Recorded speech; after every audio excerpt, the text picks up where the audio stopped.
There we go. Hello, everyone, and welcome to the Feast of Dice channel.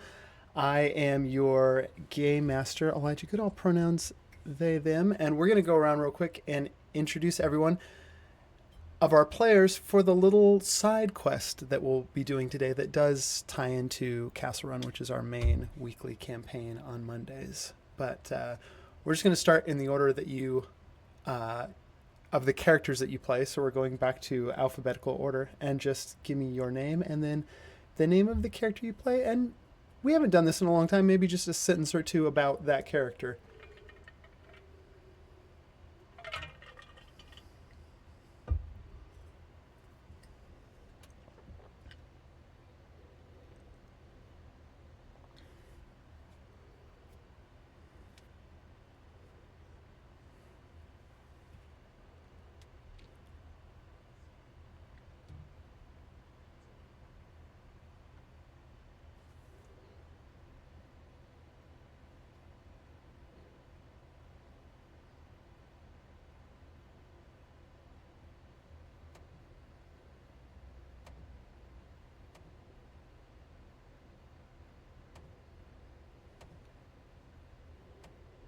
Yeah.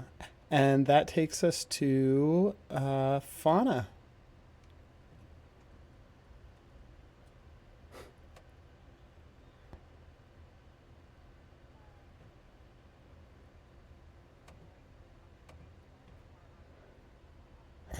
Oh, yep. Nope, you're right. Thank you. I'm going to fix it right now. Where's the group audio? It does this every time now that Zoom did its update.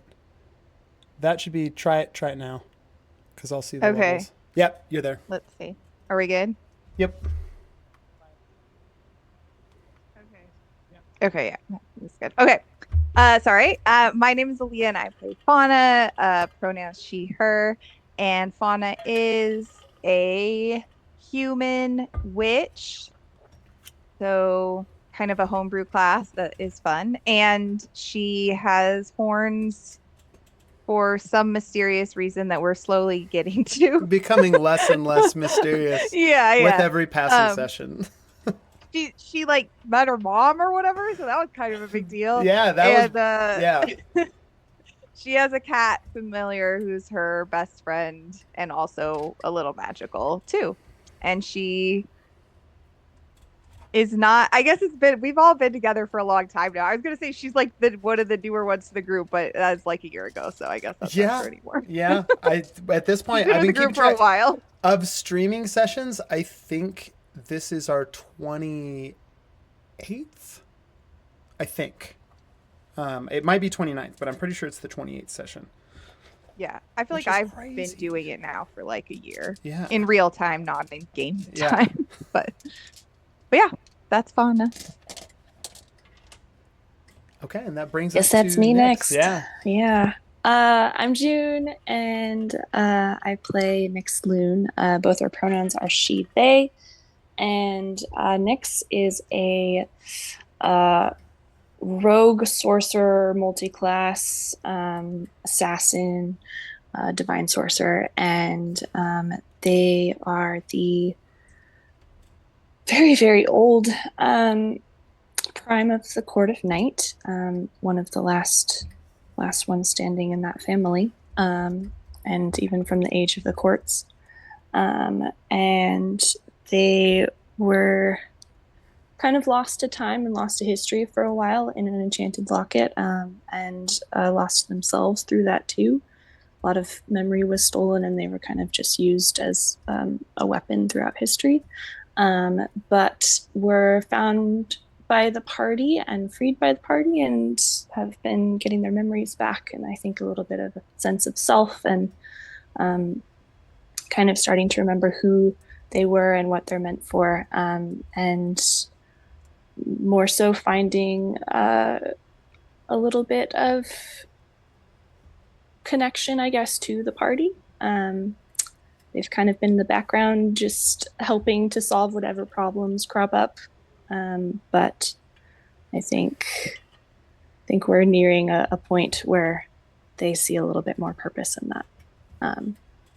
So yeah, that's Nyx.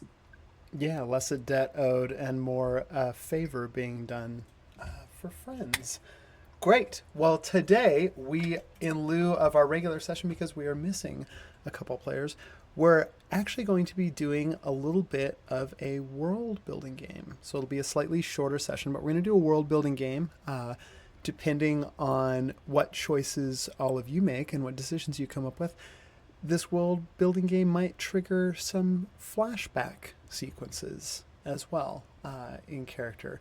So it's a little bit, so I kind of like put together, I homebrewed, I'm going to actually post the original world building game in the Twitch chat because it is a great game that everyone should go pick up. But it's this really cool world building game called A Quiet Year from Buried Without Ceremony.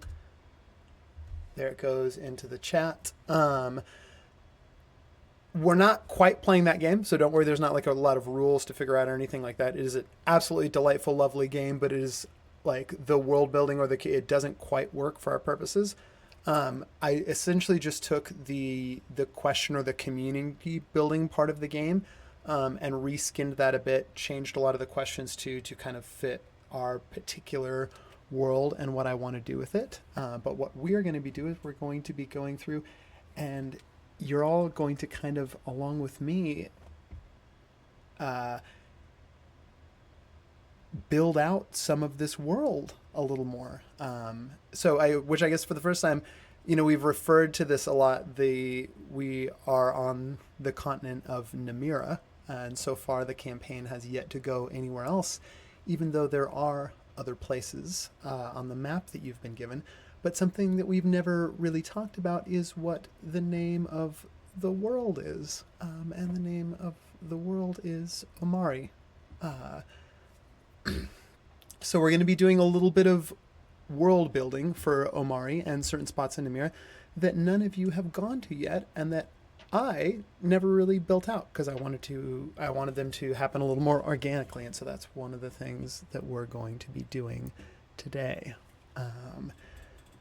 I have basically, the way that it's going to work is I have a set spot that is particular to each one of your characters, and then I have 2 group spots that you're all going to kind of like collaborate on filling out these places. But basically, we're going to kind of take turns. There might be certain questions that you have to answer that will trigger like everyone kind of being able to like hop in and get a hand in the game. But I think we're just going to start going for it. And you'll catch on pretty quick as to what each person's turn is going to look like. But the way that I have these organized in my document, the 3 places that you're going to be building out that are particular to your character are the Nightlands, which we've talked very little about and is the birthplace of Nyx Loon. We're going to be talking about Phoenix Manor, which Sean actually did build out a little bit in a document and had some great ideas about that were incorporated into it, but we're going to flesh it out even a little bit more. So Phoenix Manor is the spot particular to Atticus that we're going to be doing this with. And then the final one particular to a character is going to be the Evewood, which we've seen a couple times in flashbacks and with Perrin's cabin, but we've never really explored the greater Evewood. So Fauna, that is your spot. For the other 2 general ones, all 3 of you are going to get turns fleshing out things in St. Florian as one. And then the other one is that city far up to I'll actually just pull up the world map on the stream real quick. The other one is that city far up to the north, known as Orsad. And I don't think even in the campaign we've really referenced much at all. I think there's been like maybe Sean and I have talked a couple times behind the scenes about things that have happened there. I know, Sean, one of your backup characters, you put their history in Orsad, but that is one of the other ones that we're going to look at kind of fleshing out some stuff in today. So we're going to do these in the order that the sections are written down, which means that Nyx, it's going to be your turn first. And on your turn, I just need you to give me a number 1 through 4.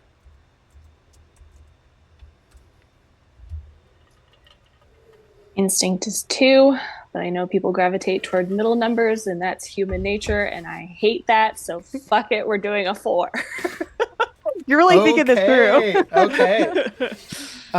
4 is fun. So with all of these questions, you're going to get an either or type of question. So you get an option to choose. But Nyx, you're either for number 4. You get to introduce a mystery at the edges of the Nightlands that was discovered. And there's no kind of like era that this is stuck to. It could be current day. It could be back. It could have been something that like a mystery that was discovered that now more would be known about maybe when Nyx was still a child in the Nightlands. Oh, it's over 2 millennia ago. That's your first option. Or an unattended situation in the Nightlands became problematic and scary. What is the situation and how does it go awry?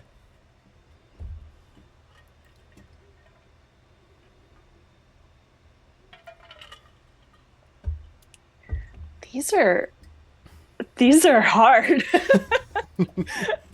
I kind of want to do the mystery one, and I want to keep it a little lighter and a little bit of a tiny deep cut, and say that there is a suspicious looking, not stone. It's covered in like moss and overgrowth and who knows how many years of rust and sediment and just lost to time. But it looks like maybe a statue that was maybe carved out of stone. Yeah. Maybe not. Maybe it was once a living thing, or and it is hunched over in a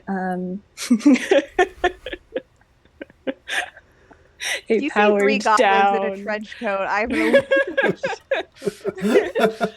I'm and maybe the other 2 know where I'm going with this. Tied into hedge knights. Okay. Oh, I love that. Yes. Okay. That's way better than 3 goblins in a trench coat. Cool. I love this. Okay. Here comes the other little... I'll just sort of like tell you the amendments to the game that happen as they occur. So we're not learning the rules ahead of time. But each of the people that didn't get to... So this would be for Atticus and Fauna. This is your chance to get a hand on the ball too. Go ahead and roll me a d20. If you can get an 11 or higher, you get to add like either an additional element to this or place some kind of secret. You either get to like yes and it or but also it, basically. I rolled an 18. Okay. Atticus, what is your yes and or your but also? I'm so sorry. I was really parched and had to go grab water. No, you're okay. I heard something about a hedge knight. I'll recap it for you. So, okay, please, essentially, at the edge of the Nightlands, there is a suspicious or mysterious stone. Years of moss and sediment appear on it. It's possible because of the shape of this that this thing is potentially some kind of statue. No one really knows for sure if it's been naturally formed or formed purposefully. And there is... I don't know what it's made out of. Yeah. It's not made out of stone. Okay. But it's humanoid resembling. It's large and towering. But it's been there so long that like it's overgrown. Yes. And where I'm getting at is it's Cav. Yeah. We get I love that. hype. So I get to add a but or an and A to but. this legend of this land. Yes. Yep. To this specific little.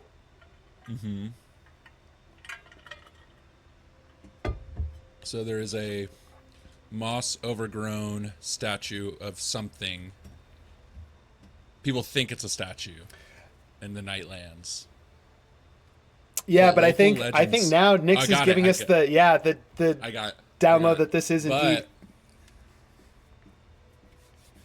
local legends and the locals will tell you that if you get up real close to this statue, you can hear it murmuring something. Oh, that's so good. Oh, I like that. That's so good. Okay.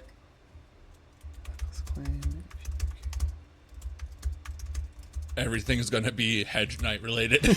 Yeah, for sure. For sure. This actually, see, the great thing about this game too is it's going to give me ideas, and sometimes I'm going to tell you what my ideas are, and sometimes I'm not going to tell you what my ideas are, and you're just going to hear me furiously typing on the other end after something.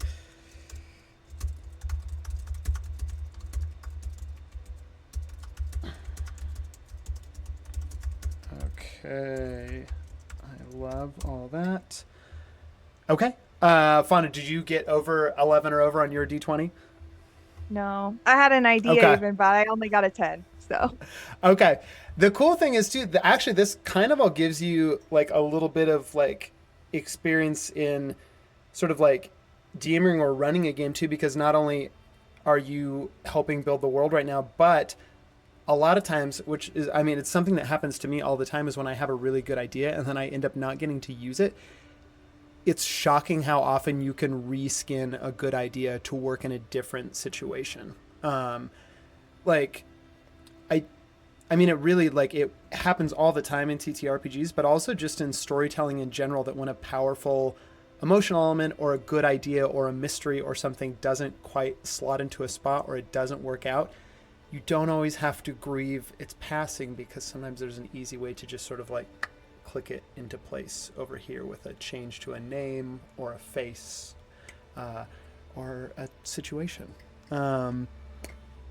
That is our turn for the Nightlands. Oh, actually, you know what? I'm going to do a thing real quick. I'm going to duplicate this note too, so I have these questions saved as I'm editing everything.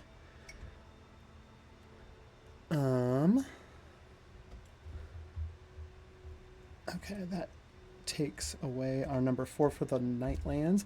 The next one that brings us to Phoenix Manor. So, Atticus, I need you to give me a number between 1 and 4. 1 and 4. Mm-hmm. I'm gonna roll my D4 for this. Cool. Where are you? That's a 1. Just a 1. Oh, I'm so sorry. Okay. In Phoenix Manor recently, here are the two options you have.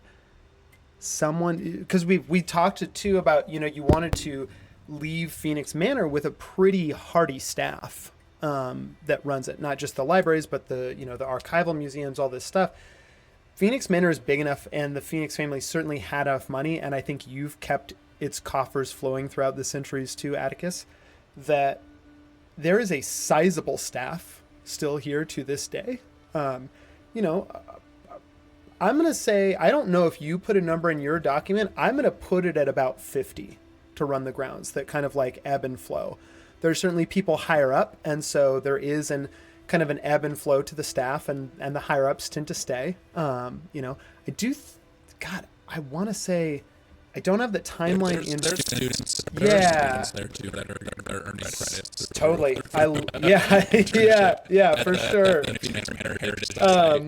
So here are the two questions that you can choose from. Someone new arrives. Who is it? Or someone leaves the manor. Who is it, and what are they looking for? These are hard questions. Holy shit. Yeah. Ooh. So it's someone new arrives. Why are they there? Or just like, who are they? Why are they there? Or someone leaves, and who are they, and what are they leaving to look for? Okay. Essentially, you're inventing a little NPC right here. Okay.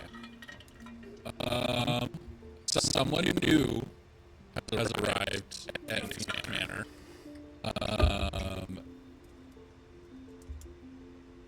Their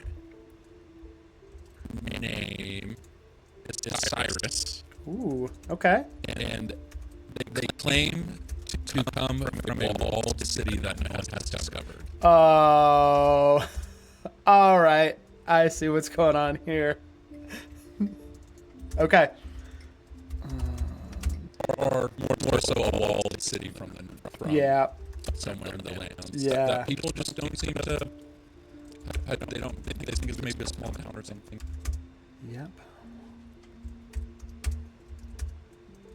Those of far to the east. Elijah's like, you bastard. You are just how many things. I know. I love it.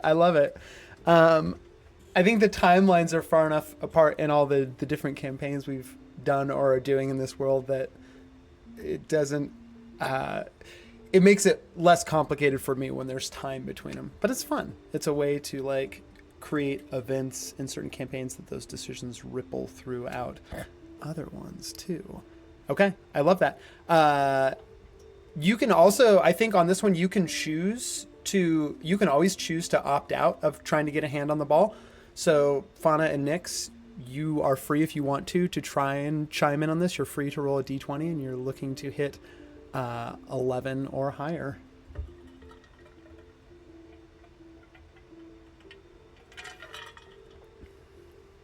Okay, I got a 14.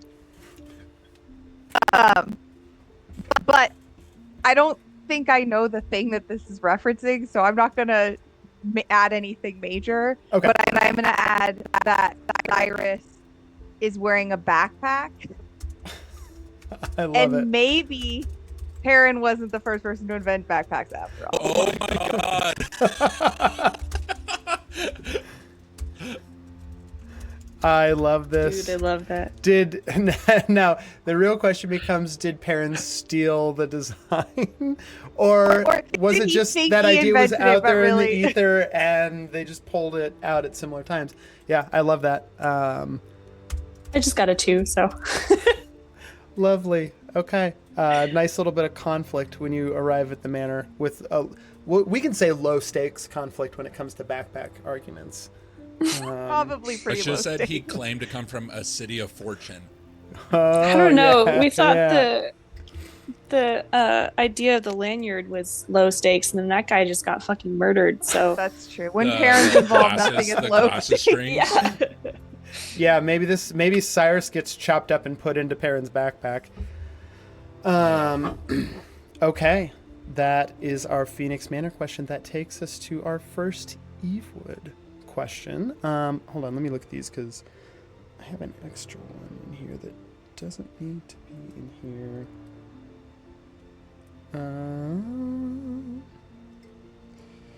I like all those.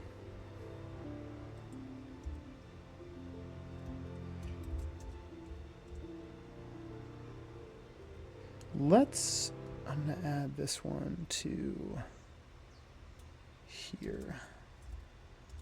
Okay. Fauna, go ahead and give me a number 1 through 4. I also am going to roll. Cool.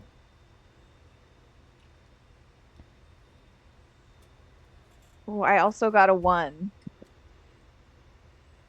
Okay. then Fauna, here are your 2 questions for the Evewood.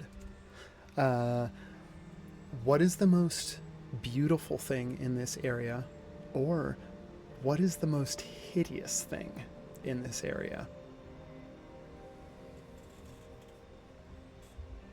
Oh.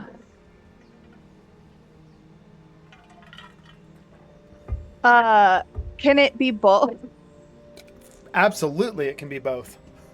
So, at a spot at the center of the Evewood, there are 2 trees, and one is just the biggest, luscious, most beautiful, most alive thing you've ever seen, and the other one standing right next to it is completely dead, like gnarled and just like scarred.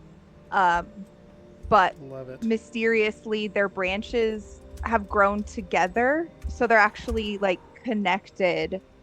So they're one tree, but they are both the most beautiful and the most ugly thing in the I Evewood. love that.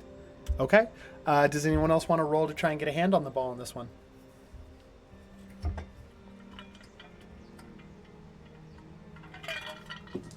I will.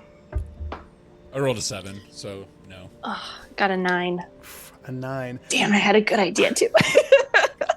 Now that we are in the first round of, I think once we get to like the second round, we're going to start bumping that number down too, so it's easier and easier. So if you want to keep that in mind, I really, really like that one though. Cool. I've got that in my notes for the Evewood. Oh, and one extra thing about it. Yes.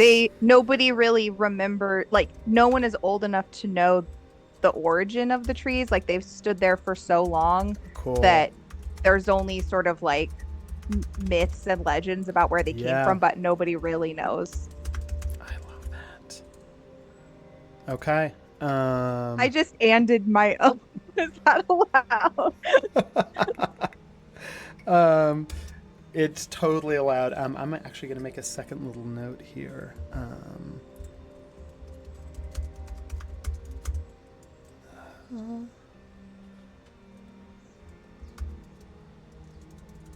Let's see.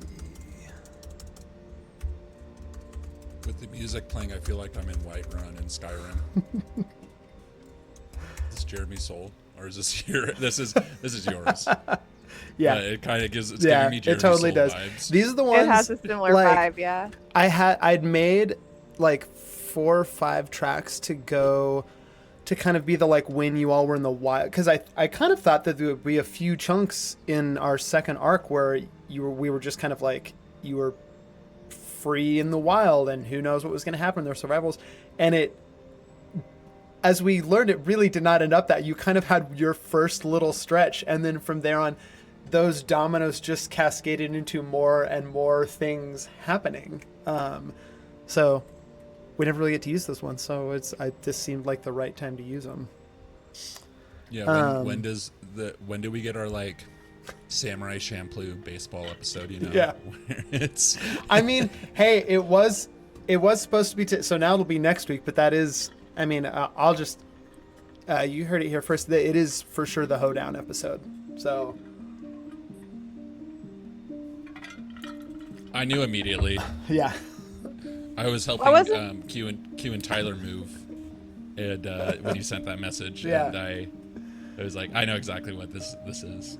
I wasn't sure if it was the Hoedown or because I feel like there was also reference to a masquerade potentially there is happening. Still going to be a mask. I did. So I promise wasn't sure a if it was going to be the masquerade, Hoedown too. or the masquerade. No, I will tell you. That's why I was like, what should I wear? Yeah, you'll know when it's getting to the masquerade. Like, you'll know.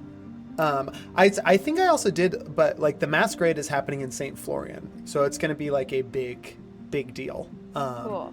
This Hoedown's a little more intimate. It's kind of family. It's like a cookout. More just for funsies. Yeah. Yeah, less high stakes charisma checks at the Hoedown than there are at the masquerade. Okay, that is our question for that.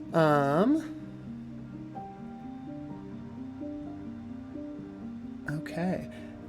that's going to take us back to... here's how I want to roll this one. I want you to, each one of you, to roll a d4. Whoever gets the highest, you're going to be the first person to take a question.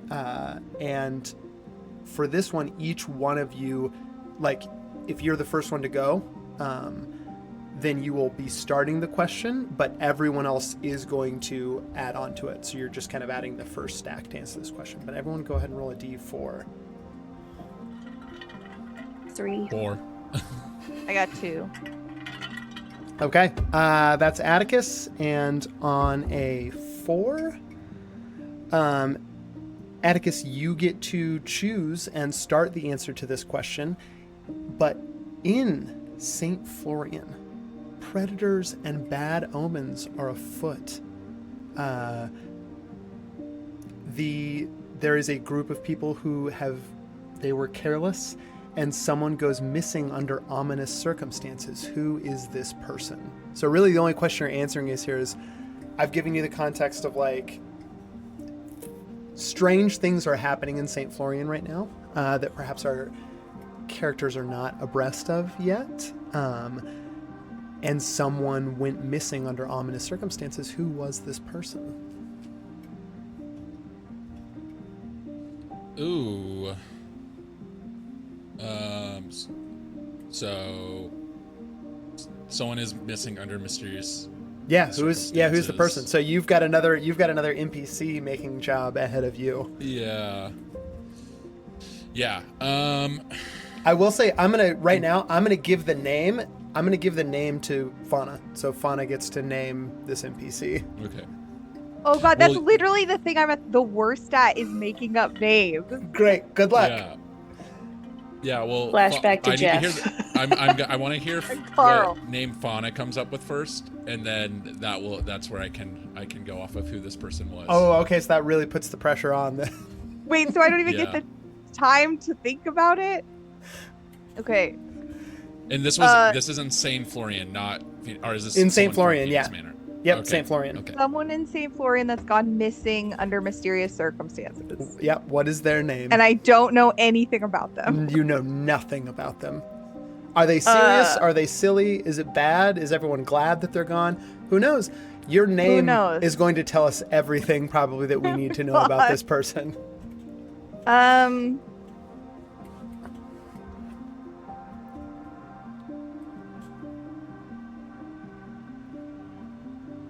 Literally cannot think of a single name in the world. For some that reason, when I exists. was doing it, when I did the first NPC, Cyrus just popped. I was like, yeah, It was good. that's That was a cool good name. poll. Yeah. How about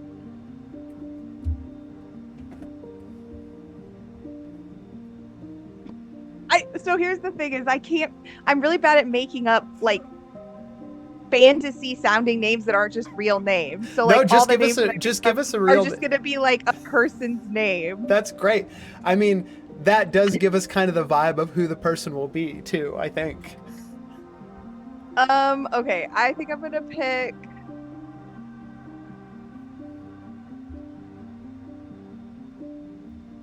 Peter. Did you say Peter? Cedar? Peter. Oh, Peter. Peter. Peter. The Got P. it. Yep, Peter Yeah. with a P. Okay, I like it. Yeah. Good luck. Yeah. Peter, they they were an adventure that was in St. Florian, and they were on a quest to find some treasure and bring it back north. Just, normal adventure. But they went missing one day. Basically, there was a battle that broke out, and his party noticed that he was gone after the battle, but all that was left behind was his bag of holding on the ground. Ooh. Peter was kind of a coward, so they wonder where he went, where he wouldn't take his bag with him. Okay. So that's what happened. This is great.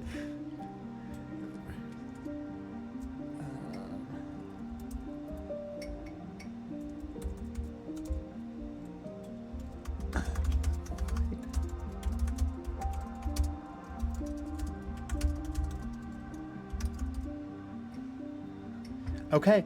And then Nix, for your like add-on to this question, let's see what Peter was.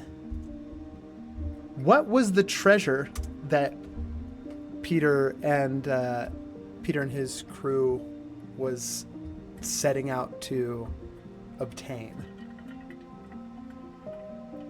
And it's in St. Florian or around it? Actually, or along the way? You know what? We said that Peter was an adventurer from St. Florian. So we'll say moderately, like, maybe not famous, but well known in certain circles. And I think maybe in addition, maybe even his crew is a little better known than Peter. And somehow Peter found himself the leader of this particular crew. But what treasure outside of St. Florian were they planning on going to obtain?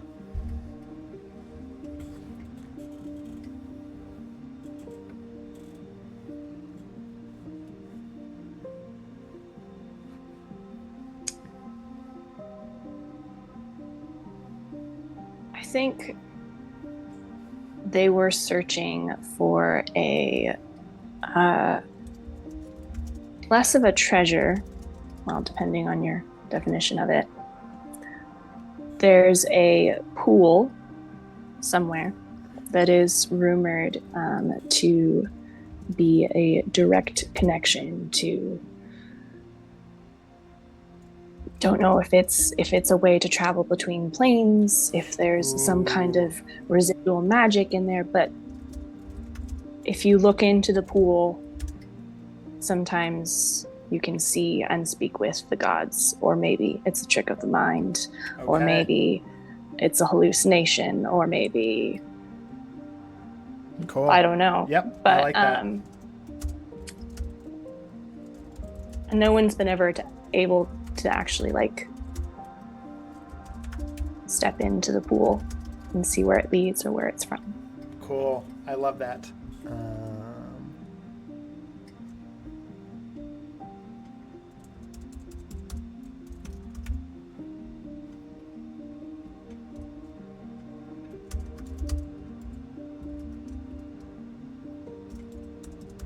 Okay. Love that.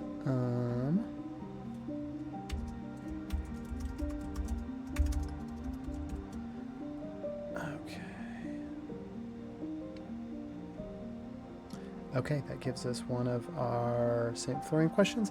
Everyone go ahead now and roll a d6 for me.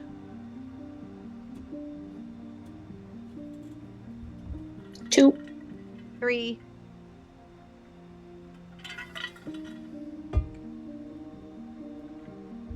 Natural 1. Okay. 3. Fauna, this is you. You get to start the answers for this question off. You have the options. So again, we're now talking about Orsad, which is a city far to the north. None of you have visited it yet.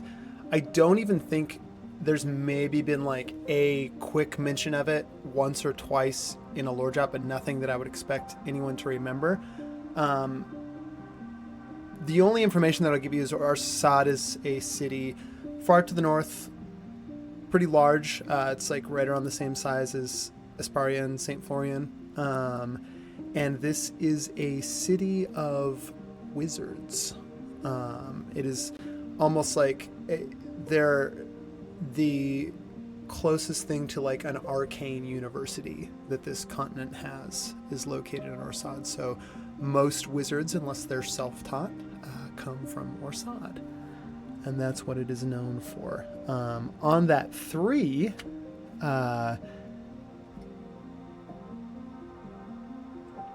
given that the like, how do I phrase this one to make it more clear?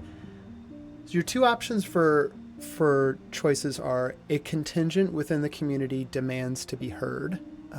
Who are they and what are they asking for? Or a contingent within the community have acted on their frustrations. So I think for you, Fauna, what you get to start off answering is who is this contingent in the community that demands to be heard, or give me that contingent, but they've already acted on their frustrations. Either way, you're coming up with like a group of people within the city of Orsad. So are these wizards? Are these students? Are they graduated? Are they like non-casters that just happen to live in this city? Do you want me to make up what they're mad about or just the group? Just the group, and then everyone else will Okay. kind of flesh out the other parts of it. Yeah. Okay. The group is the wizards' apprentices. Okay, cool. Apprentice side. Yes. And currently, are they demanding to be heard about a frustration, or have they already acted on their frustrations? That's the one other part that you... I think they've already acted on it. Okay.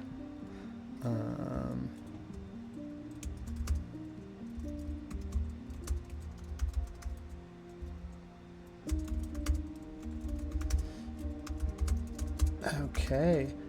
Nix, you had the next highest roll. What are these frustrations that the wizard's apprentices are acting out on? Ooh.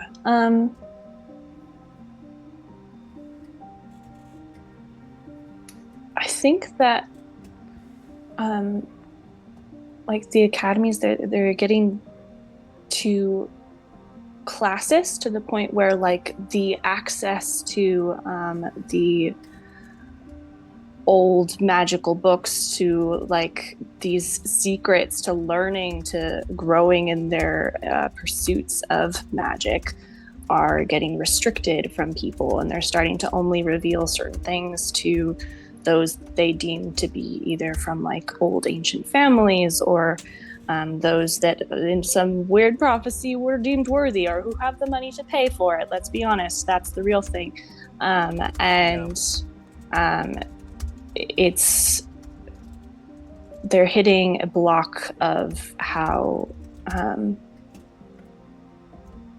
far they can actually progress and what they're able to, I love what that. they're allowed Yeah. to learn. That already works out so well for Orsad anyway. With the role that I've had it play so far in lore stuff that hasn't come up yet. So I love that. For Atticus, the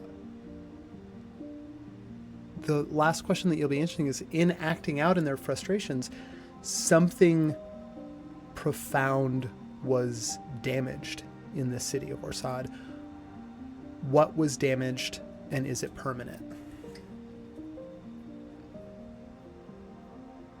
Could be a physical structure, it could be a non-physical structure, like it could be walls separating class, it could be like they if we want to create a market economy for Orsad, maybe they tanked that. It can be as physical or as non-physical as you want it to be. Yeah. In them acting out against the classism that these wizard apprentices were facing, they actually what they damaged was very human, our species. In their frustration, they took it out on one of the professors of the university there, and they thought it'd be this big act that would rally people to their cause, but in doing so, they maimed a professor there who was actually on their side, and was trying to do stuff for them, but they saw them as classist themselves. Okay. Only hurting their cause in the eyes of the citizens of the city. Okay.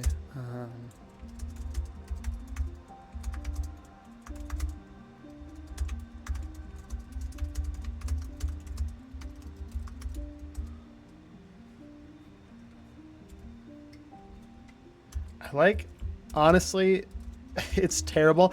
I like use of the word maim because it does mean that I'm going to now get to create a character that, like, is half dead.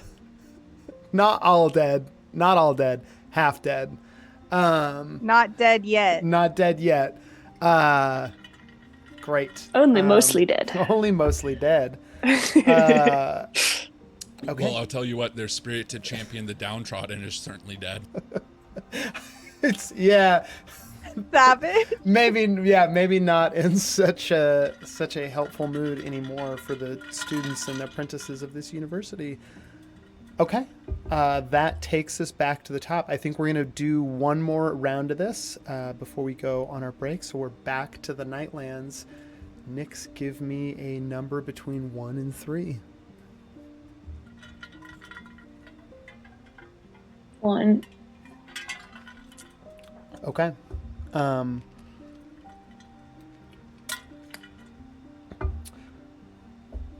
When Nix was young, someone died because of a natural danger. Who was it, and how did they die? Or, what natural predators roam the area, and how do the inhabitants of the Nightlands keep themselves safe?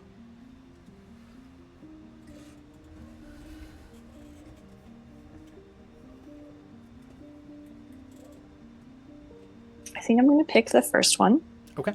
And which, while Nyx was in the Nightlands, I think I only have between like 1 to 9, right? 1 to 8, and then your 1 to whole 8. pilgrimage. What, like, your whole pilgrimage happened at 8. Took you 6. It was like a year Yeah. of traveling to and from the gathering of the courts. Oh, goodness. Sorry. But so you had that time, but I'll also count, because you were technically young. You did have your time like training with the Waxing Knight when you would be taken out of the Jewel on a pretty regular basis. You were young then too, and that was over like at least like 10 or 20 years, but you were taken out on a regular enough basis. I think we had you aging about a year and a half or something during that time. I have it in my timeline. And then you also do have, I'll count the period, I mean, you from, I think, 11 to 19, you were with Etheria in the Nightlands as well. So you have kind of those 3 chunks of time. What was the question again? When Nyx was young, someone died because of a natural danger. This could be a predator, like the other option of the question, or it could be like just the terrain. I mean, the Nightlands can be a dangerous place. Huge, craggy mountains. It's dark. I mean, I would hope most of the people that are growing up in the Nightlands have dark vision, as is inherent. In their character archetypes, but it's a dangerous place. I want to say that I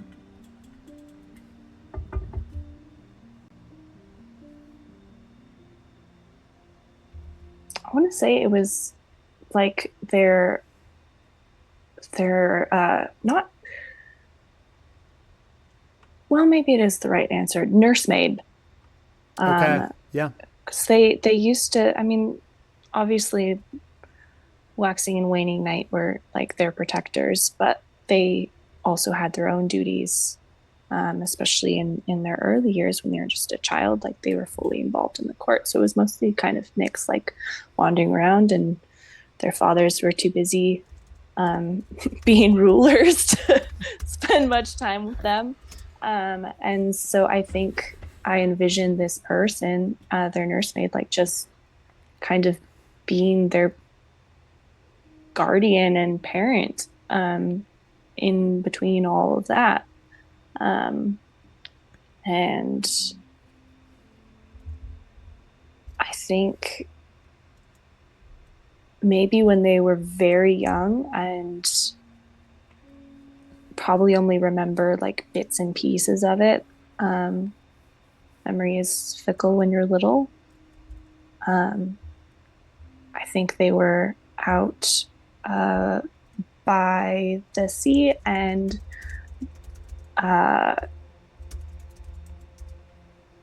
I'm going to leave it vague to where Nyx doesn't even remember, like, whether it was, you know, a creature or a wave or she slipped in the rocks or anything. But 1 second she's on the beach with them, and like building sandcastles and going through the tide pools, and the next their nursemaid is screaming and running towards the water and running towards them, and they looked down to grab their things, and when they next looked up, their nursemaid was dead in the ground and dead on the shore, and Oof. covered in blood, and the tide Okay. was taking them out. Okay. What a lovely afternoon. Hey, As if Nyx needed more Yeah. reasons to be a horribly traumatized person. This seems pretty light for Nyx, to be honest. This seems like, oh, this is like a Tuesday. Tuesday. No big deal. We'll get another nursemaid next week. Such a mean thing to say about.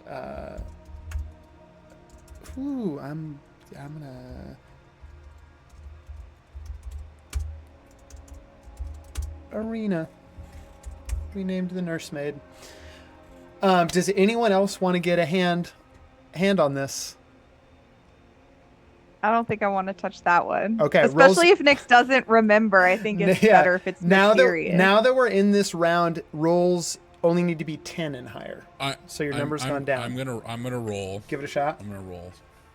Wasn't it? Oh, it was 11 before? What was it before? 10 or higher now? Yeah, 10 or higher now. Well, that's a 9, so close. No dice. No dice. I will add a small clarifying factor to this. Yes. Nyx not remembering is half trauma memory, obviously. Yeah. But also half just because they were so young, and I don't think anyone explained to them what happened. It was kind of one of those things that, like, death doesn't exist to you anymore. Like, we're gonna, like, or doesn't exist to you yet. Like, we're gonna sugarcoat this, and kind of they were never mentioned after that. Like when a pet dies when you're young. And yeah, exactly. They went to the farm. Yeah, precisely. Yeah, that farm. Everyone, yeah, right? Oh yeah. Did everyone get the farm talk as a kid? Yeah. My fish. I don't think I did. No, my fish didn't go to the farm. My fish fully just lived on, like, flushed down. They were much happier down there. There was more water. There was, like, just more resources. They'll be fine. Yeah. Yeah, I actually didn't get the farm. I got the they went to heaven, and it's like too young to understand what that was, like, that you have to die. Like, I was like, oh cool. Oh cool. I think I was I already knew. I was like a weird kid, and I lived out, like, in the woods, and I collected bones that I found. So I think I was, like, ahead of the death. Like, I think I already knew about the death thing. Like, my parents couldn't try to pretend like nothing had happened. So, like, so I knew what was going on. You're just Fauna in real life, Yeah, basically. kind of. Yeah. Eli did say create a character that's kind of like you. Yeah. It'll be easier to play. For your first time. I mean, here's the thing. The bones are just the tickets that they have to give to go to the farm. That's how you get in. See, I actually lived on a farm, so I hate that. death was all around. The bones are the tickets. Okay. That gives us our Nightlands. We've shaved a lot of Nightlands questions down. That takes us on to Phoenix Manor. Atticus, give me a number 1 through 3.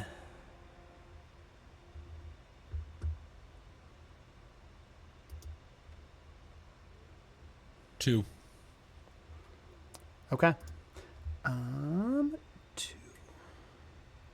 Ooh. Okay.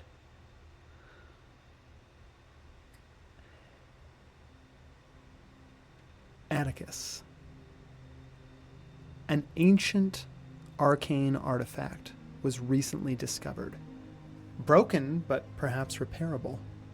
What is it? And what would it be useful for? Or, an ancient arcane artifact was recently discovered, cursed and dangerous. How does the staff of the manor destroy it?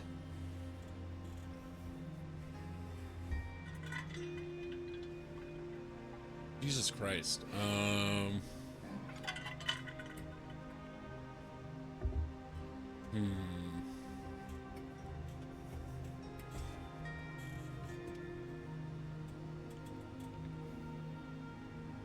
So I'll tell you, this is one of the there's one of each of these in your, and you got yours. So you're the first one to get it. The way that these work is that I have like a pool of threats and rewards under each of these spots, and there's certain questions that you can take that will like either like grow the pool of threats or grow the pool of rewards. So I'll tell you right now that taking the first option to this question is going to like increase the pool of potential rewards, stuff that you could find in Phoenix Manor that's going to be helpful in the course of a campaign, or it could potentially knock the threats in Phoenix Manor down. But basically you're getting to choose. Do you want more potential rewards or less threats?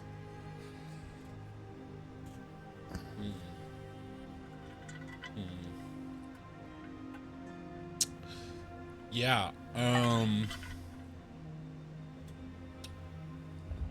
So at Phoenix Manor, there was recently an item found that was cursed. Okay. One less threat. And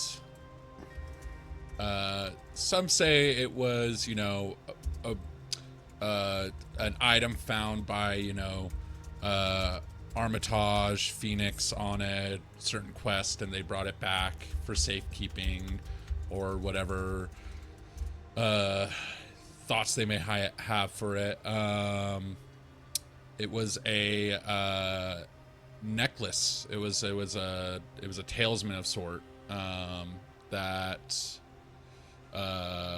just had a evil something in it. The staff, while being you know, running a heritage site and a historical site first and foremost, some of them are more equipped in it. Yeah, how they destroyed it is up to debate. Some say they brought clerics in to ward off the curse. Some say they had to throw it down a well, and it's this old wives' tale thing. No one knows for sure. But what has been said about it is that it has to go to a place where no creature can touch it or get it. It has to be in like it's like a tree falls in the forest situation. Go. Okay. I like that. I will tell you, just I think this is something I am going to tell you. I like this a lot. This did just invent, I think, out front of Phoenix Manor, there is an ancient arcane well built for the specific purpose of destroying cursed things. There are some things so powerful that your parents would have known, like, we can't throw this thing. It has to be, you know, maybe there's only a particular way that this thing can be destroyed. But it sort of works as like a trash compactor for lesser cursed items. Hey, Fonny, you still got Maury's book? Hell yeah. I will also say that, like, Can we throw Cletus down there? Oh God, yeah. If you never want to see him again. It doesn't just remove the curse. Just the fall damage alone. Well, I meant like not just I meant like lower slowly. Oh, you won't just get the Star rope Wars: back A New either. Hope. This. Yeah. They'll get out of the trash compactor. I will it's say fine. that, like, spending, Oh right, I forgot the trash compactor thing. Atticus, if you, like, as a child or later as an adult, spent time near the well, there are odd whispers and murmurs that sometimes escape the well. So I don't know if that was something that a young Atticus liked to go do to like get creeped out by, or if he would go do that with like I think Cletus's Atticus as a great child- grandfather.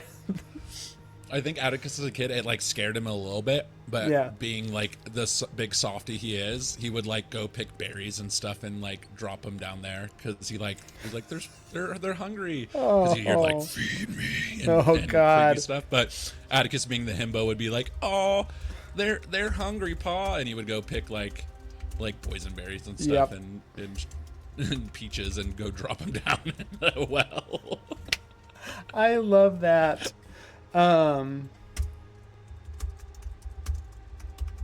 Okay. Yeah, they said one time they said I'll swallow your soul, and he was like, oh, they want some food that's gonna warm their soul. They're just hungry. Like I guess I'll go. He poured a can of chicken soup down. Yeah, and Athena was like, "Hey, where did fucking dinner go? I worked so hard on that. They're hungry. Gotta feed the well." And then the mom was like, all right, no more going near the well. Yeah, off limits now. Okay. Love that. Okay, that takes us to the Evewood. Fauna, give me a number between 1 and 3. Oh, do we not get to add on to that? Oh, yeah, no, you're right. You do get the option of if you want to add your vegetables to the stock pot, go ahead and give me a roll and try and hit a 10 or higher. I got a 16. What are you throwing in there? So my addition is that there's a enterprising person. When I say enterprising, I mean like not in a good way. Yes, totally. That is a member of Phoenix Manor that has invented a apparatus like an old-timey claw machine to send down the well to try to bring things back up because they think that they might be able to make money off of it. Yes. But they haven't been successful yet because like claw machines are notoriously a pain in the ass. So Totally. they've been trying like at night whenever it's like a dark moon so nobody can see out there. They're like out there doing their little claw machine fishing. But so far no luck. I can just see God, this is Atticus so going, good. hey, get off my property. Yeah, Who's that? I think we perhaps have maybe found a second use already for Cyrus. So, but this is great. Okay, Nix, you trying to get anything on this one too? Okay. It's perfect as is. I'm gonna not touch it. That takes us to the Evewood. Fauna, go ahead and give me a number between 1 and 3. 1. Okay. 2 very interesting options. During your time, Fauna, in the Evewood Covens, someone, maybe someone that had been cast out, maybe someone that left of their own volition, but someone returned to the community. Who was this? And why did they return? Or, the other option, you found a body. Did you or anyone in the coven recognize who it was or know what happened?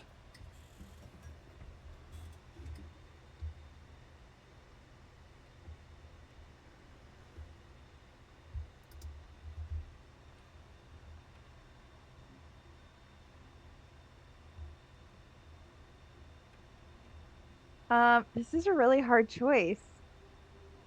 I think I'm gonna pick the body one. And I think Fauna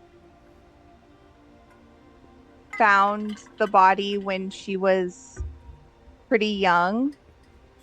But old enough to know what a body was. Yes. And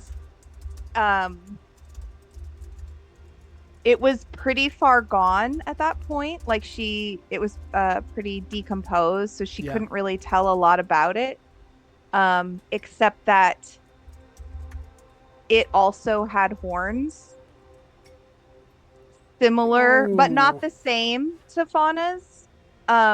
but she never told anyone because she was worried that partly two reasons. One is that she kind of didn't want to know the answer a little bit. If like she was worried about who this person would be, and she didn't really want to know. Just in case it might be, Flora, or just like something that was like be really hard to hear. And also because she was worried that it might instigate something happening with her having to leave the coven. Yep.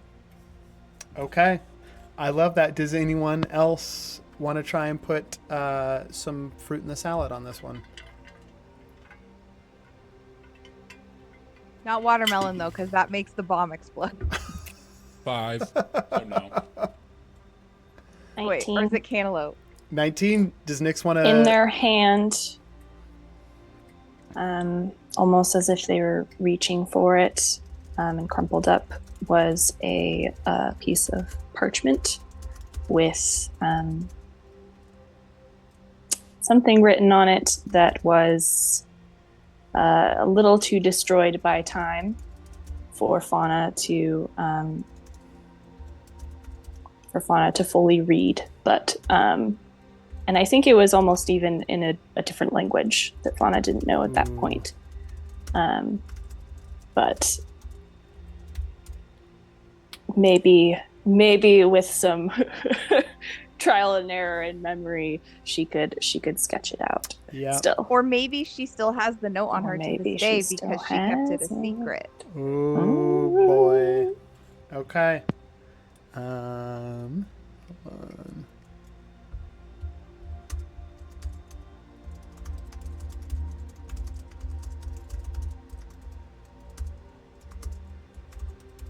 Okay.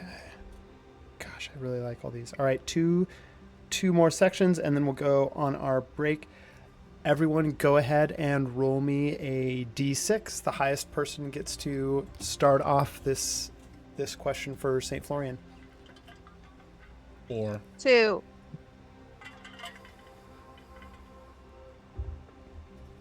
D6 or D4? D6. 4 as well. Okay. It's a roll off. 4s and 4s. Roll again. 5. 4 again. Okay. Nyx, this is going to be you first on a 5. Again, this is for St. Florian. Ooh, that is a good one. There's a large naturally occurring structure within St. Florian. Where is it and what does it look like? Or there's a giant person-made structure. Actually, I won't ask because I'm realizing now I'm asking all the questions. You're just answering the first part. So either you get to pick a large naturally occurring structure within St. Florian, or you get to pick something made by hands. I'm going to say made by hands because Okay. I have direction I want this to go, and I think the Okay. others will get it. Text me. Okay. Yeah, if you want to communicate right now. The next highest roll is that 4. Atticus, where is this structure located? And the last question that we'll do is, what is it? And that'll go to Fauna.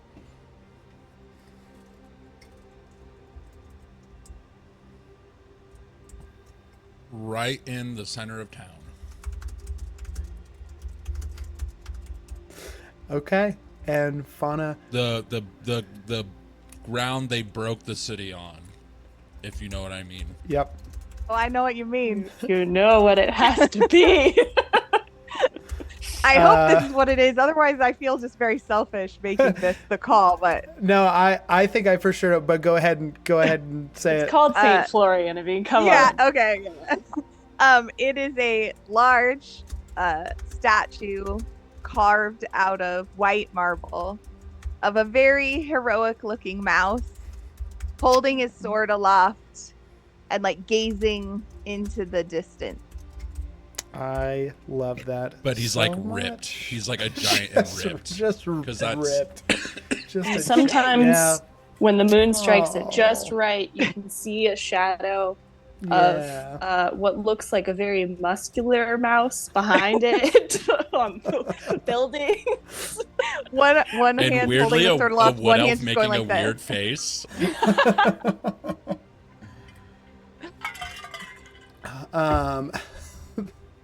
Beautiful. Okay. That's St. Florian. For Orsad, everyone, let's see, we answered that. So we've got 1, 2, 3, 4, 5 left here. Everyone go ahead and roll a d10 for me.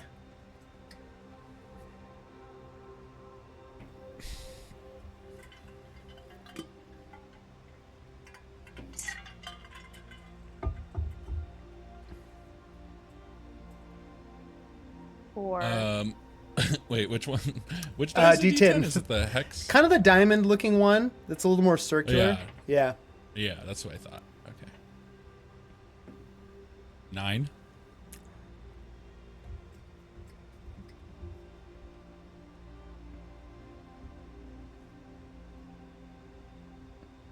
I rolled a 9. Sorry. I didn't know if I was mute or not. No, I heard you. What was Nix's? I heard 4 from Fauna. Oh, I got an 8. Okay.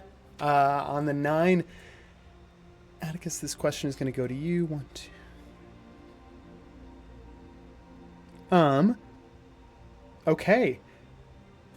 Here are your options. In Orsad, a new arcane secret was uncovered, creating an abundance of resources that utilize this particular type of magic. Or your second option is an arcane secret was unleashed and devastated a particular resource in the community.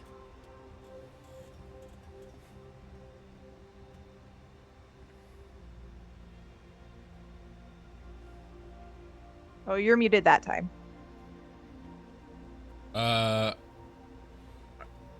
An arcane resource was discovered.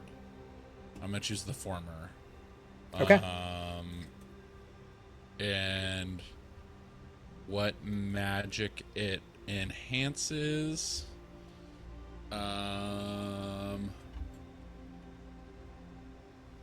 What's the?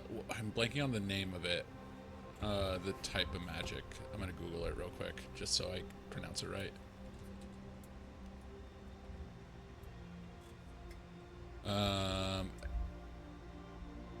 Is it chronomancy? Is that Ooh, the magic of time. Yes. Yeah. Cue the Doctor Who theme. Hold on. It wants to. Yeah, the autocorrect. resource is just a monolith, and it's this weird, like blue phone booth. Too many crossovers. Too many. I have never watched an episode of Doctor Who in my life. I've never watched an I do episode not. of Doctor It's a good Who show. either. But I don't know. I have Should to we confess, I'm sorry to all the Doctor Who fans. I've tried to watch it 4 times now, and I still can't get through the first episode. Oh my god! Where are you starting with 9 The first episode. of the newer all run time? though, with the 9th Doctor? I don't know what Doctor it was. Never mind. You Don't go worry to about Doctor Who, you go to season 1, episode Okay, 1, whatever okay. that is. I have tried to watch it 4 times now. But it wasn't in black and white, say, right? No. I will say one thing: the new Doctor, call me. You are a fine man. Please give me a ring. We've Follow me on never Instagram, we've give me a never call. watched an episode of your supposedly Oh, yeah. delightful television show, but please. But we think you're You hot are- as hell. But you are a daddy, and I hope you know that. Oh, Doctor Eddie. yeah, Doctor. I believe you mean Doctor Daddy. Okay, an arcane secret related to chronomancy discovered. Next highest roll was Nyx. Nyx, was this secret like the group of, we'll say, wizards who discovered this particular secret relating to chronomancy, which is the magic of time? Were they able to keep it a secret, or was word of this new like facet into Arcana, like did that spread through the community of Orsad? A secret is only a secret if nobody knows it, and if a group discovers it. That is a very hard secret to keep. So I'm going to say no, it's not a secret, but how widespread it is probably still small, but still growing. Okay, I like that. Go ahead and roll me. Go ahead and roll me 4d6. Okay. 3, 6, 2. Okay, and then one more for 4. I thought you said 3d6. Sorry. That's okay. So 1. 9, 11. Okay, we're still just at 12. I'm gonna say that, because I do like what you say, it is known with 12 people. I'm gonna say now at this point though, these 12 people have performed an arcane ritual that like binds them to, and should there be a violation of that, the consequences are severe.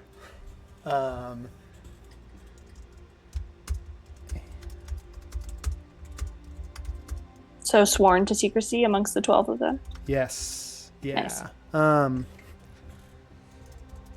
So based off that,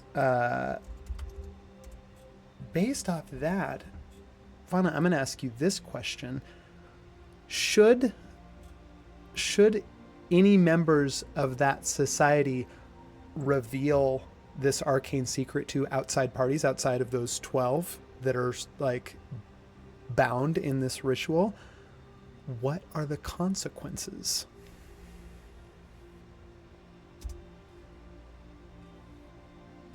I think that the consequences are that they would lose all the hair on their body. And wizards are famously known for being very proud of their lush beards. And so that would be like almost as bad as being physically injured. I like that. And are we saying So they get cursed with permanently? alopecia. Yeah. Yeah, permanently. Okay. They use time magic wrong. It curses their hair follicles to age. So they can't grow any hair. In Smart. That's Orsad, smart. you don't use time magic. Time magic uses you. Okay, that gives us all our questions. I think we're gonna go. We'll do our 10-minute break a little bit early, and when we come back, we'll do one more round of this world building, and then I do think I have a couple little, we'll say, sequences that are going to happen after that last round of world building. But we'll be back in 10, so we'll see everyone then.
Just get one of those clear. little AC boxes for inside the, the little tiny ones. It's so smoky right now too.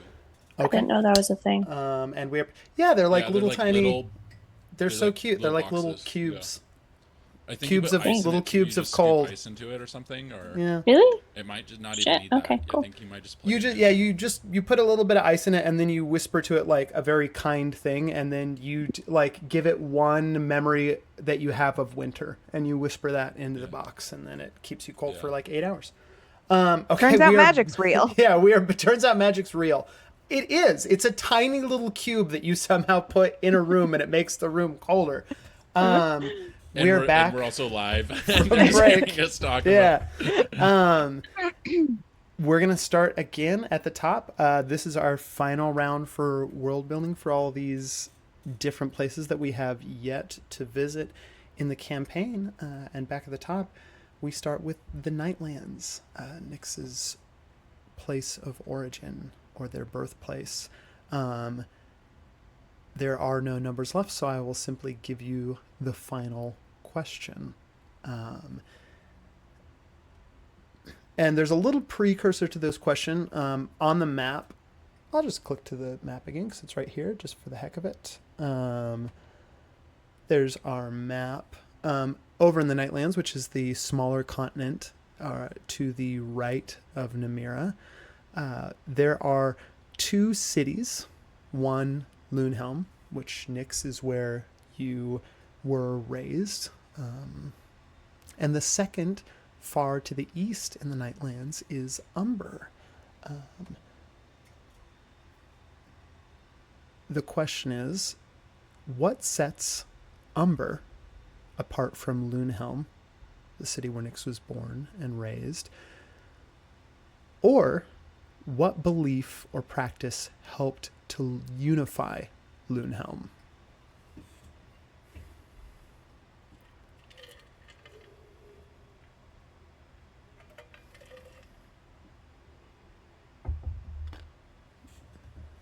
These questions are hard, man. Also, I like how going to this, Eli was like, we're just going to do some world building today, you guys. And it wasn't like, hey, be prepared to make up a bunch of shit. Welcome to the... I mean, this is like a DM crash course, really, is like, but doing it on camera. I mean, it's really good for the kind of like the improv part of your brain. And like, I'm going to like imagine this thing now. Because I feel like as soon as and maybe I'm wrong, but like as soon as you get like you start that first step down the path of like you get past the initial like your brain is having a hard time coming up with the thing, as soon as you start to do it, it's like the rest of it is just kind of unavoidable. Like it just sort of tumbles out. I feel like the first one of what sets Umber apart. Loonhelm is a very like coastal city. it's in a lot of ways like the first wall and the first break between the waves of like the rest of the world and to Namira. Yeah. And I feel like Umber is probably more inland, and with that comes like a whole different kind of life, where Loonhelm would probably be more fishing and harbor and navy and all of that. Umber is probably the other like life source, in that it's more farming, it's more both like hubs of economy, but in very different ways, and both relying on each other because of that. Yeah. And I think probably with the difference in lifestyle comes a lot of like, maybe people judge each other from their different points of cities, almost like city folk judge country folk and vice versa. For sure.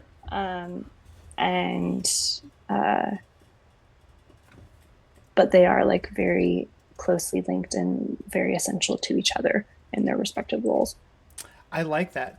Something actually that, and it doesn't really, it's not a private thing at all, but something that Ty and I talked about when we were talking about the new character that he brought to the table, George, was there's that apparatus that George uses to like basically assess. It's essentially, I think we modeled it after a gem of true seeing, but there's a few differences to it. And obviously it gets you a little more information than even true sight would in 5e. Uh-oh. Did we lose Fauna? Yeah, Leah says that her computer froze. I think she's restarting and she'll be back in a bit. Cool. No worries. Nyx will just be split into two halves. I like how my like my video is just fine. Mine stayed the same. Am I just bisected right now? Yeah. Apparently you share part of your soul with I mean, we're Aaliyah, talking about Erebus's and Yeah. two souls in one body Fully and split. one soul in two bodies. So, just keeping with the theme. Yeah. But that apparatus that George used, and also it was kind of a callback to the glasses that the moth used in the Black Mountain, like all the way back on, I don't know, session 4 or 5 of the stream. But it is a material called night glass, which we haven't really talked about yet in the campaign, but now it's showed up in a couple, so I might as well talk about it as an arcane sort of resource that exists in the world. But night glass is essentially like the silica and material in the beaches or the sand itself of the Nightlands. It is basically glass that has over time been I guess you could say smelted, but not from heat, but rather just from time exposed to the light and magic of the stars and moon above. And it essentially coalesces into these sort of just raw deposits of ore or night glass, which can then be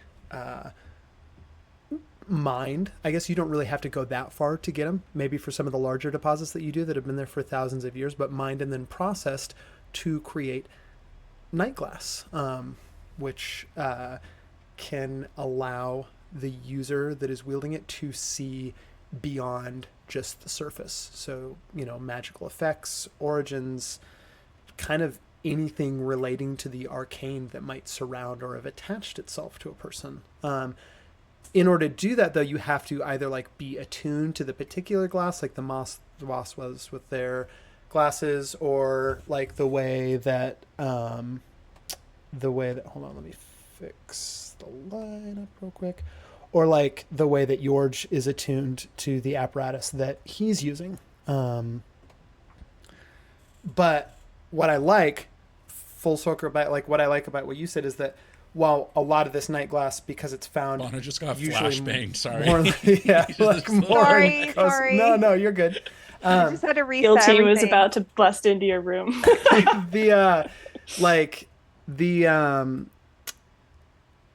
While it would be found more in coastal regions, I think once the deposits are found, they then have to be processed. And it does sound like to me, based off of your description, that Umbra would be the place that night glass goes to be processed. So sort of more of a working class, like basically fantasy processing factories to create night glass. Even though that's not necessarily where the resource, like the raw resource itself, is found. It goes from, the shores of the Nightlands all over to be processed here. So I like that. There's a little lore dive into one of the arcane elements of the campaign. Okay, cool. That was the last one for the Nightlands. We are now left with our final round for Atticus in Phoenix Manor. And Atticus, you do actually, you're only going to get to do one of these two, but you do you want one or two?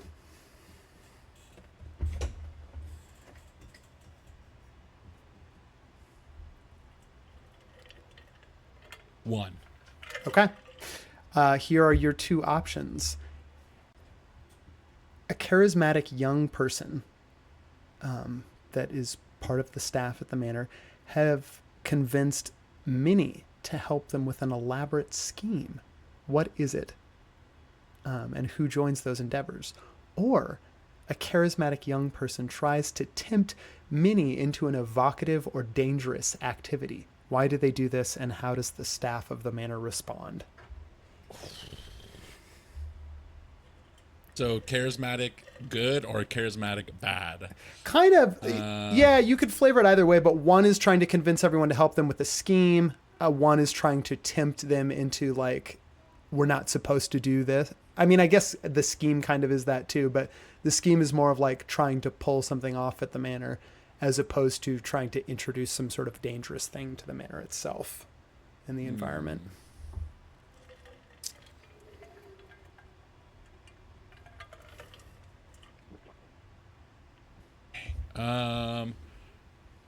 I think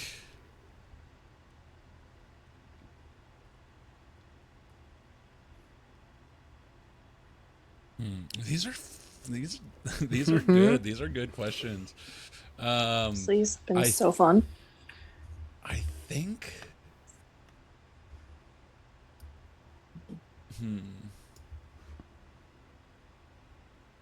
Could you phrase the second question again to me? Could you Yeah. The second question was, charismatic young person tries to tempt Minnie into an evocative or dangerous activity. Why do they do this, and how does the staff of the manor respond? Yeah, and then the first one again. First one was charismatic young person convinces Minnie to help them with an elaborate. So that one, the difference there too is they've already done this. So they've convinced Minnie of the staff to help them with an elaborate scheme. What is the scheme, and who joins their endeavors?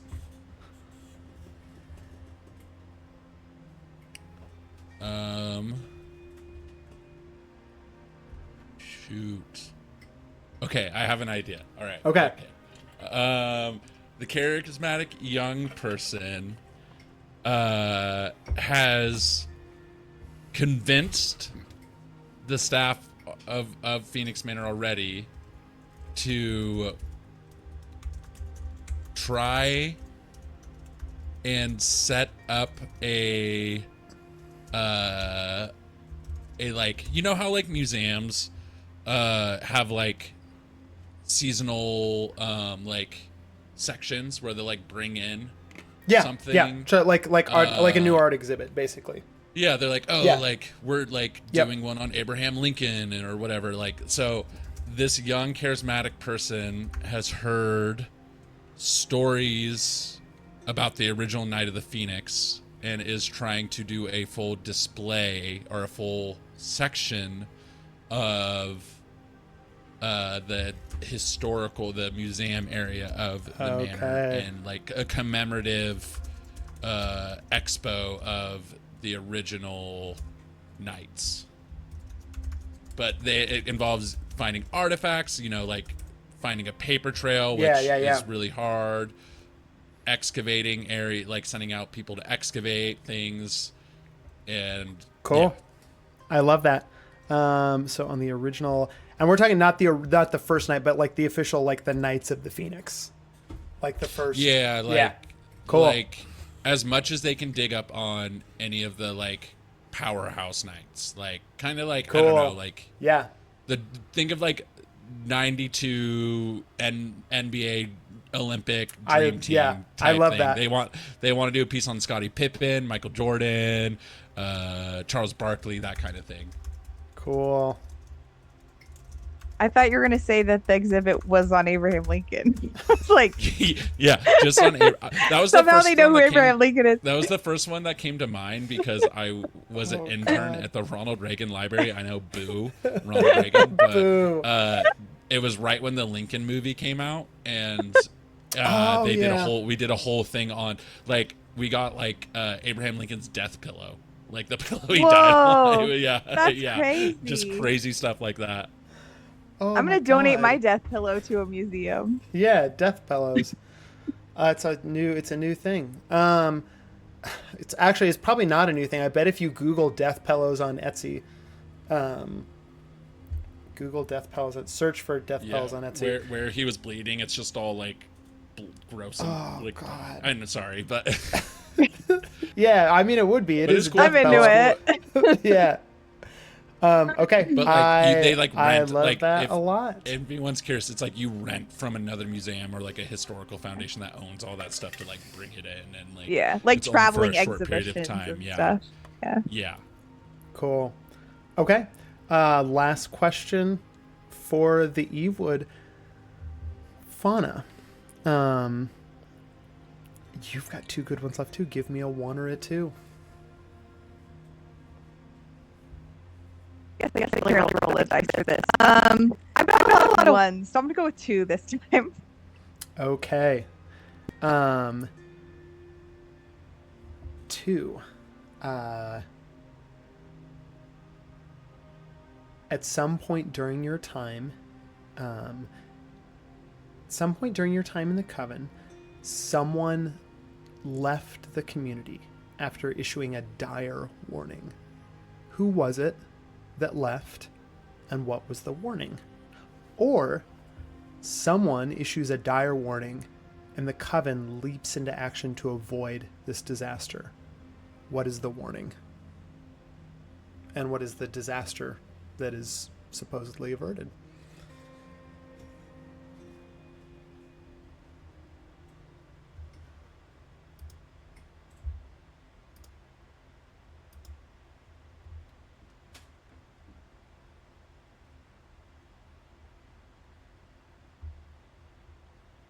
I love the deep thoughts fall back into the chair. I feel like we've all done that. Yeah. Totally. No, it takes a minute. I think those are both good. I think I'm going to do the. I think I'm going to do the second one. Okay. And the oldest member of the Coven, who is quite old, pretty big gap between her and like the next oldest person. Yeah. Was the most gifted in seeing things to come, we might say. And so he made a prediction that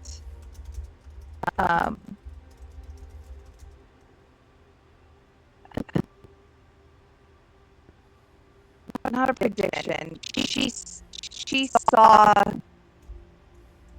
the potential, because you can never really see for sure what's going to happen, but she saw that a great leader in the country might fall. Okay. And the coven was pretty insular, like they didn't venture out a lot. Actually, I think I might be combining the two questions. Whoops. No, go for it. They didn't venture out a lot, but they sent an emissary. Like they sent one of the coven out, like one of the most well-traveled and worldly experienced members to the to the city to warn them of the potential that there would be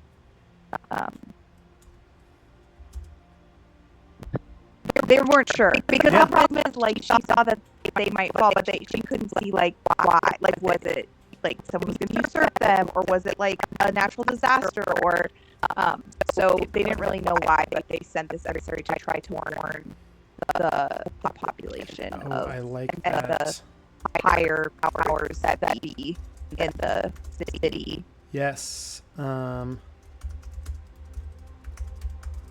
Okay, I like that. I'm gonna let you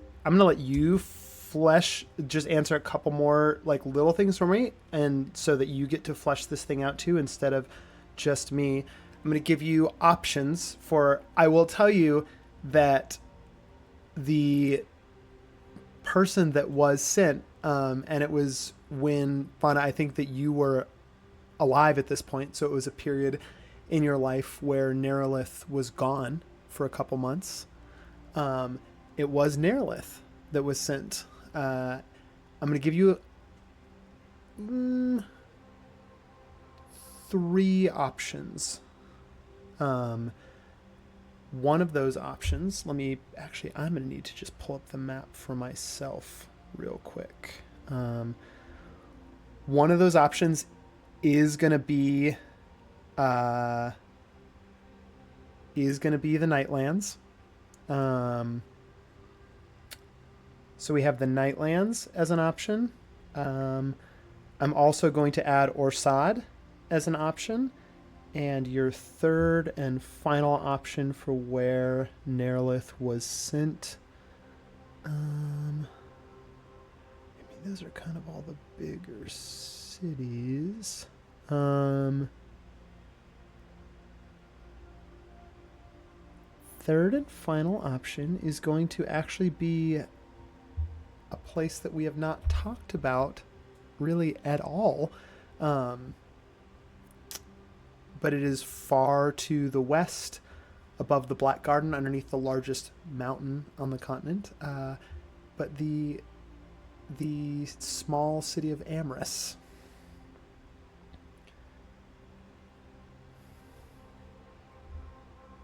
And I should also mention that Amris, that is the like city of the dwarves, which dwarves are also, we haven't talked a lot. I think only 2 we've had. Notori showed up, the dwarven monk, and then famously Atticus's old flame love interest, Burgeon. And we really haven't had any other dwarves in this campaign, but most dwarves at one point, hailed from. It's been a minute. I left in the dead of night. Yeah, I was like, hey, let's talk about this. Like, I'm here. I want to hear you out. We can make it work. Bye. Bye. Yeah. So let me know. My dad's trying to kill me. Are you picking Amris, Orsad, or the Nightlands?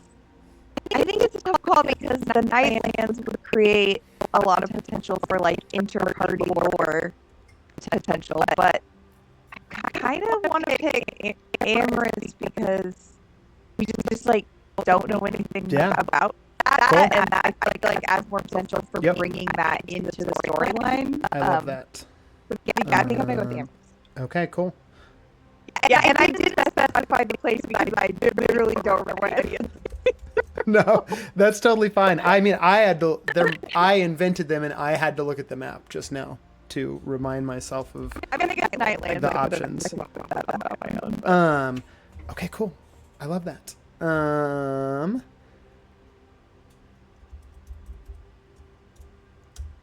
Ooh. I'm going to ask you one other question for it. When Nerlith returned from this journey, even as a child, you noticed one of two things. Either that they had some kind of like an injury, not terribly debilitating, but it was like a noticeable thing that stuck with, like, left a scar or a mark, or they lost something significant to them, some sort of item that you would have known even as a child, like you were familiar, like this was one of Nerlith's important things, and she returned without it. So a wound or something lost. I'm gonna go with something lost. I'm gonna phone a friend. What do we think of the crowd? Yeah, what do we like? Do we like a wound or something lost? I like something lost because that leaves the potential for it to be writing a bigger and more impacting story. Cool. That's what I was thinking too. Okay, cool. Yeah, we're gonna go with that. Okay, I like that. I like that a lot. All right, we're on to the group ones for St. Florian. Everyone, go ahead and roll me a d4.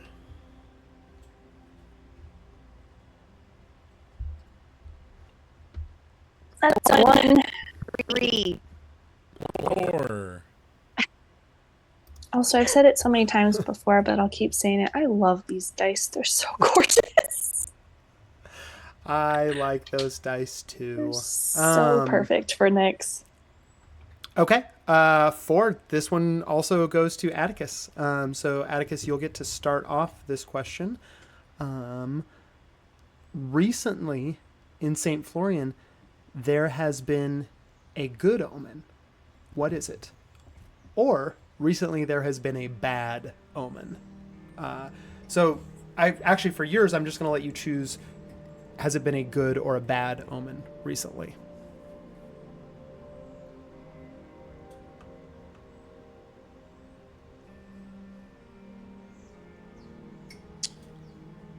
Good omen. Okay. I think the next highest at a 2 was Fauna.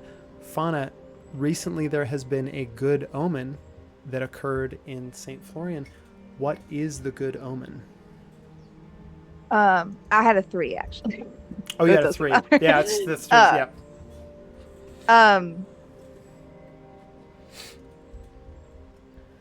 I think. Brain synergy on this, y'all. What? Brain synergy. Also known as read your messages. I don't. Oh, is there one? I don't think I know don't know if what. I don't Sean's think I'm having or picking not. up what you're putting down this time.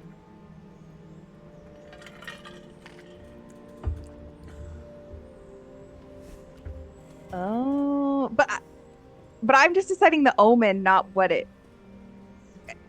Am I saying You're what the omen saying is? what the omen is, What and it then I think I'm going to portends. let Nyx decide Okay. how that omen is being interpreted. So you'll Okay, say the event. then that and works then- out. Okay. That works out. So, the statue of Matthias is surrounded by. It's in the center of town, but it like kind of almost like in a park situation. It's surrounded by kind of like a grove of these ancient trees. And the omen is that a circlet of flowers and branches has fallen from the trees and landed on the head of the statue of Matthias Florian. Okay, I like that.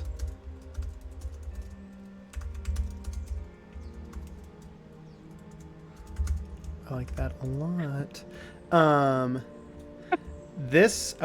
Nyx, this rumor has created a lot of buzz around it. Certainly it's seen as good. These trees blossom pretty regularly in St. Florian, but it is rare that all these blossoms are white, and people are hard pressed to remember the last time that from these blossoms falling, a perfect crown was formed on the head of the statue of Saint Matthias Florian. What is the buzz right now? Like the biggest, there's a lot of different things floating around, but what is the biggest buzz as to how this rumor should be interpreted?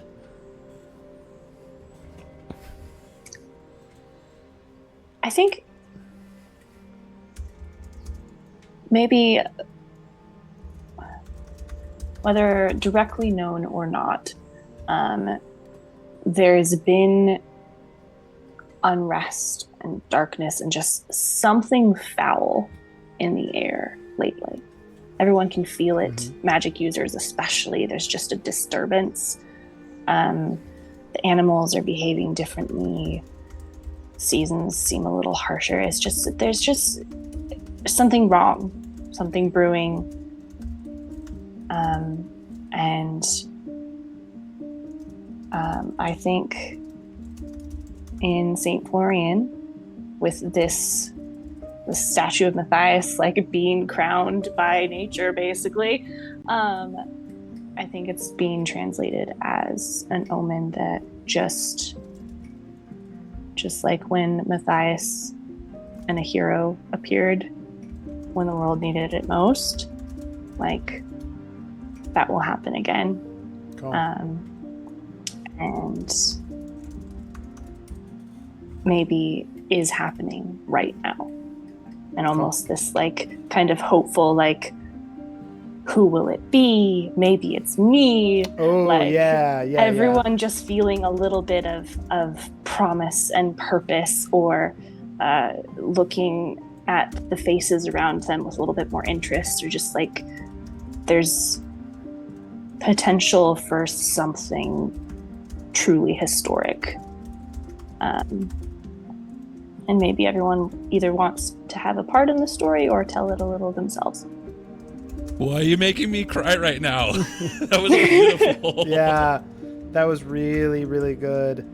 Okay, I love that. That finishes up St. Florian for us. Last one, we are on to Orsad. Everyone, let's see how many options we have left here. 1, 2. Everyone go ahead and roll another D4. 2. 4. Also a 2. Okay. This one's going to go to you first. On a 4. Let's see, where am I? Ooh, this is a fun one. God, actually, there's 2 here that are really fun. I'm going to give you all 4 options to pick from since this is our last one. Okay. So your job is just going to be to pick the one, and then the next person is going to answer the next thing about it. Here are your options. Sure. When it comes to Orsad, the city of wizards up in the north, there is a disquieting legend about this place. The next one, alarming weather patterns destroy something. The third, a young boy starts digging in the ground and discovers something unexpected. The fourth, an old man confesses to past crimes. Which of those are you going to choose? What was the first one? There's a disquieting legend about this place, so about the city itself, or perhaps something in the city. Yeah, I'm going to pick that one. Okay. What city are we in again? We're in Orsad, that city of wizards up to the north, so like a very arcane city. But kind of like a very by the book. I think like a city of wizards, this is like the textbook version of magic. Everything is steeped in secrets and lore. Is this... I'll give you this option. I'm going to give this to you, Nix. Is the disquieting legend about a particular location in the city? And if so, what is the location? Or is it about the founding of the city itself? Founding of the city itself, duh. Okay. You know I love a little... Yeah. Upbeat. little About the This place. yeah, it's what Oh, blood gosh. and bone was this Goes thing all the carved way out to of? the top. Atticus, what is the disquieting legend?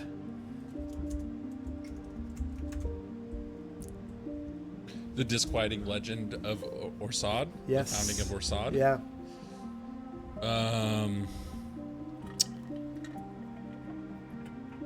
The disquieting legend of Orsad.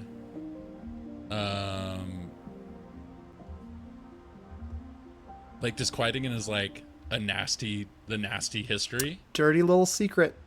Not necessarily Yeah. confirmed in it, you know, just like any myth or legend, it's like might not have all the correct details, but it sort of like gets to the heart of the idea. Mm-hmm. Okay.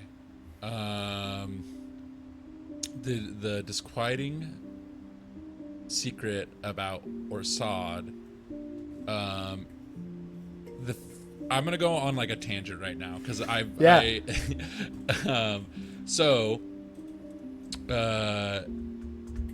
disquieting secret or the history of Orsad is the most powerful family in Orsad are known as the Edelsteins. Maximilian von Edelstein the First is a dragonborn.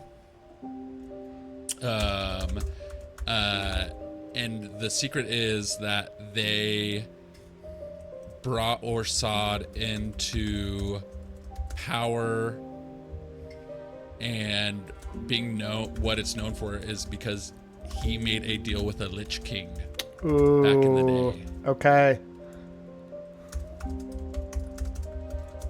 And that was the first name that popped in my head. Feel free to change No, I love that. Maximilian von Edelstein. the first. The first. Their family. Yes. Oh, good. Yeah, I did put that too.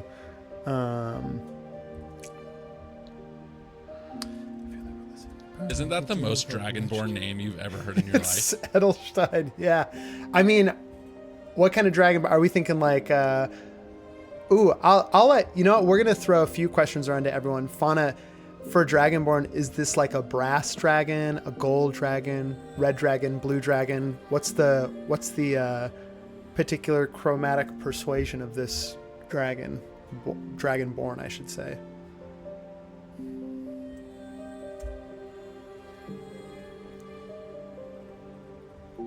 Is it? Can I make up any color? Or I don't know. Yeah. No. I think think pretty much it's every color, and then also things like gold, brass, silver. Yeah. Okay. I was like- gonna say silver. I think. Okay. Cool. I like that a lot. Let me see what my other question for this would be. Ooh, this is good. Nix.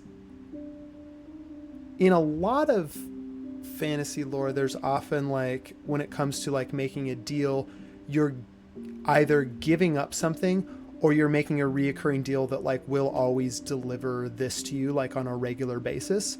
So was this deal a one-time thing, or is it a continuing pact that must be upkept?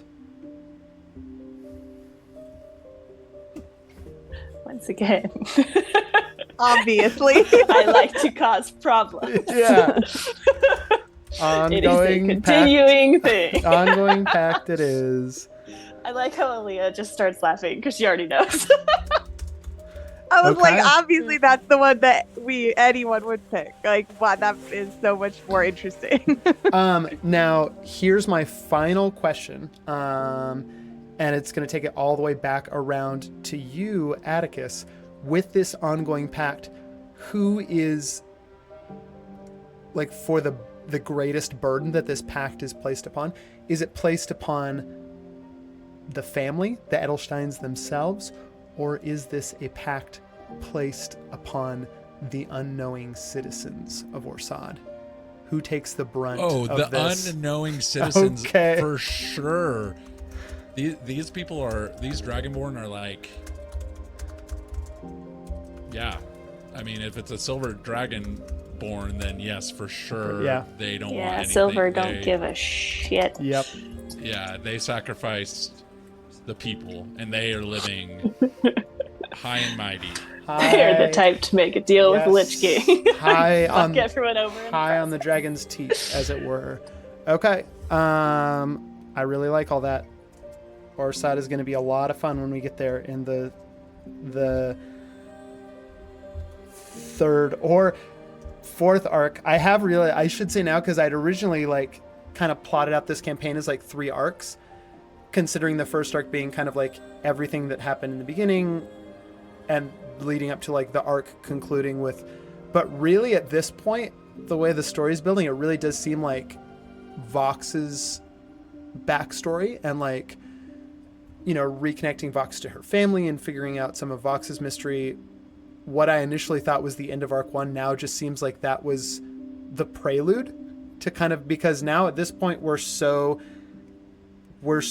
deep into a lot of stuff that, you know, we're like in the second half of arc 2 now, if we were, but really now I'm you know, it's more like arc 1, which means I think there's still 2 full big arcs left after this whole Atticus business in the South Green. I mean, we have everything happening in the Nightlands to investigate. There is, now we've fleshed out Orsad a bit, and that'll be connected to some other things that you all begin to encounter. We also have the Evewood and the Feywilds to investigate when it comes to Fauna and Perrin. So 2 kind of big arcs left to, before we even get back to like, and then what happens when everyone goes back to the Dreadspire, because famously, you know, the first half of the party was given 3 years and a day to go figure their affairs out before returning to help the wizard Aemon Atari supposedly save at least the continent, if not more, from some kind of terrible incursion. That's it for the world building part of this game. So that was great. I don't know if it was a lot of fun for everyone else. It was a lot of fun for me.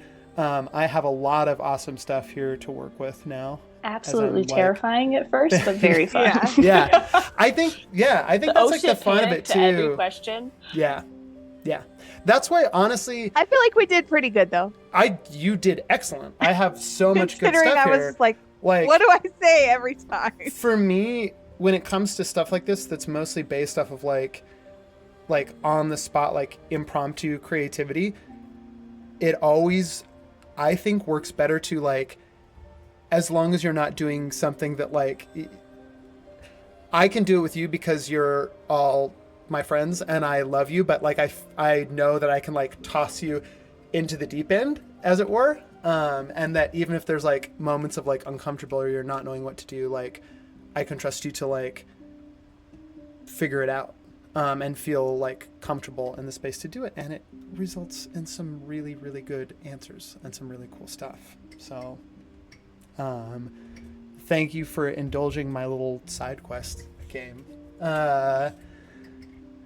We are, it was fun. Yeah, we're gonna do, I had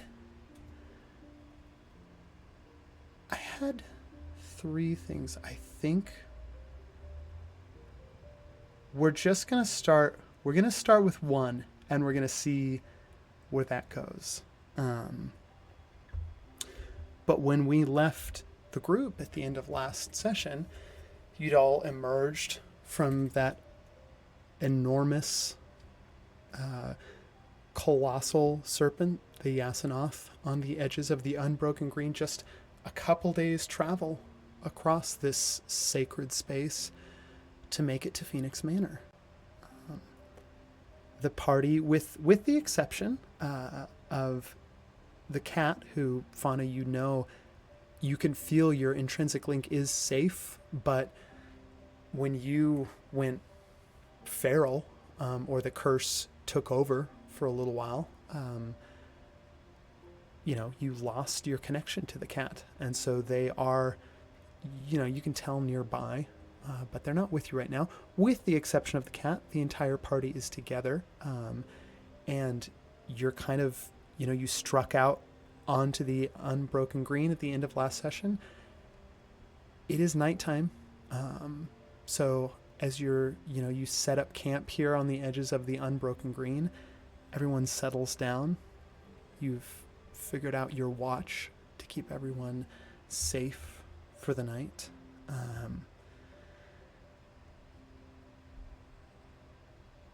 Atticus, this is not your first time crossing the unbroken green. You've done so more than a few times. Each time brings with it a unique experience. Here in the unbroken green, one of the most sacred places in all of Namira, and certainly untouched by, there are no people that inhabit this land. Whether over the centuries and millennia that has always been by choice, or whether the land itself, if someone ever tries to inhabit it, has something to say about it. Whatever the reasons are, the unbroken green has remained just that, unbroken. With it comes curious blossomings of magic. And whether that occurs in the waking hours or in the hours between waking in dreams can vary from time to time. And even though you have crossed the unbroken green quite a few times, Atticus, you're never sure what to expect.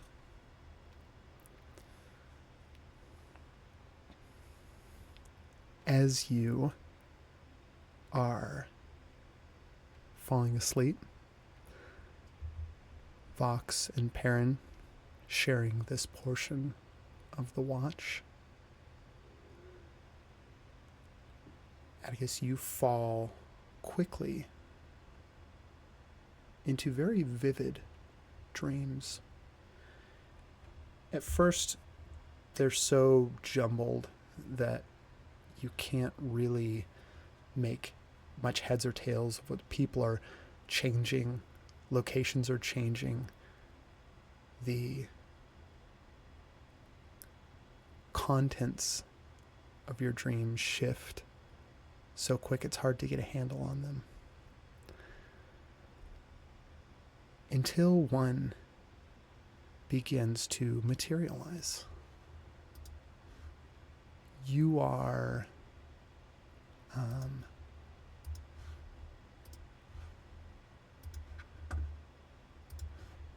standing outside Phoenix Manor,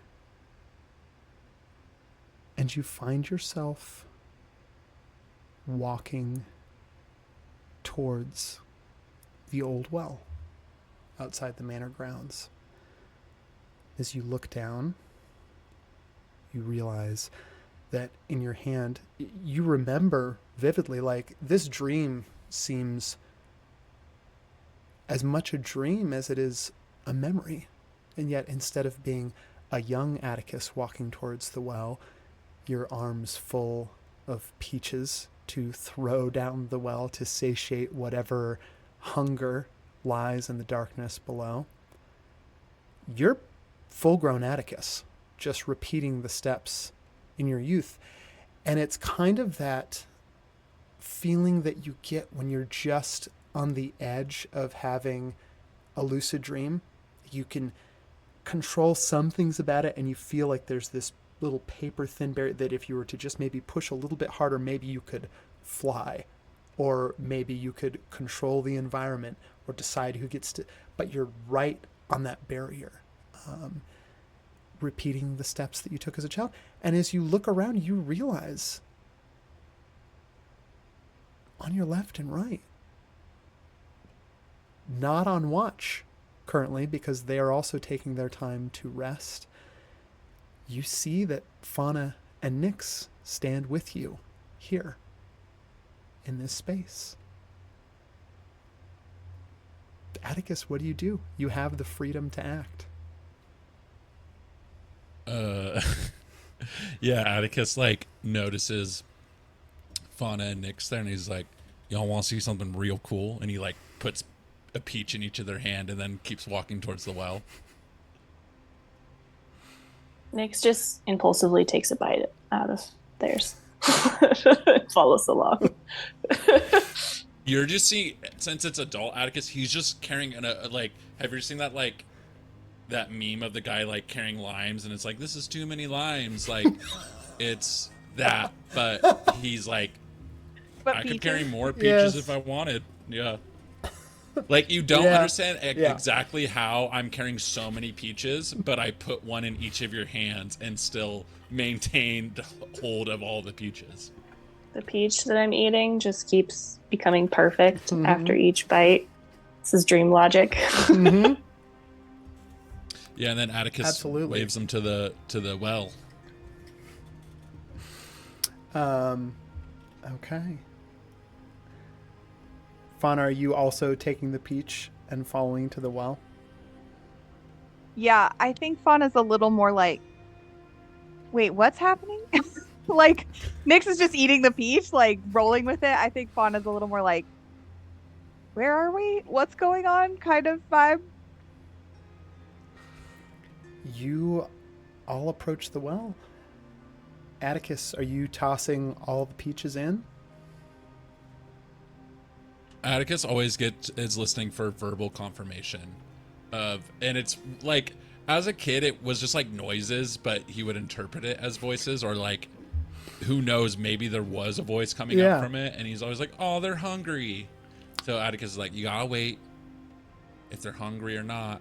And I'm just gonna stick my like face kind of near the mouth of the well Yeah. and go, oh, you hungry? Give me perception check.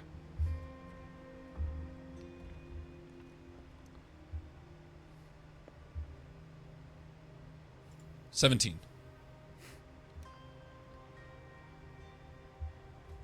On a 17, you do hear a voice echo back up from the bottom of the well, answering clear as day. We are so hungry. Please. Atticus just drops so many people, like all the, and it's like, I think Atticus, it's just like an infinite amount of peaches. Like, he keeps taking one by one and the pile is not going anymore, and you just see Atticus kind of like, almost like robotic being like, I just one more peach. I just always one more peach. It's always one more peach.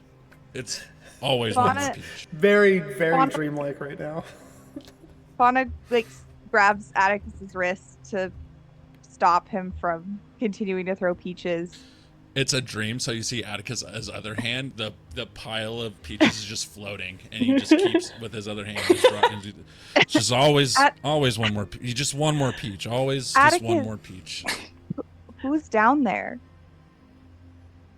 Atticus stops, and is like, I don't know. I always just fed. I'm just gonna find out. And Atticus jumps in the well. You jump in the well. Give me. You're trying to go outside the bounds of a thing that happened in a memory, but now is also a dream that is happening to you. Give me just a general charisma check to see if you can break through and experience something new in the dream. I'm gonna set the DC. The DC's pretty high. I'm gonna set the DC at 18. Woo! Okay, I get a +2 to charisma. So So you Wow, gotta hit a Nyx 16 or higher. pulls out one of their daggers and is just like slicing off things of peach and like throwing it in Okay. after and taking bites. If and- Nyx is 13. also adding, I'm going to say that counts as offering advantage. Like Nyx is here Okay. interacting with, so you can roll this with advantage. okay, the first roll was 13.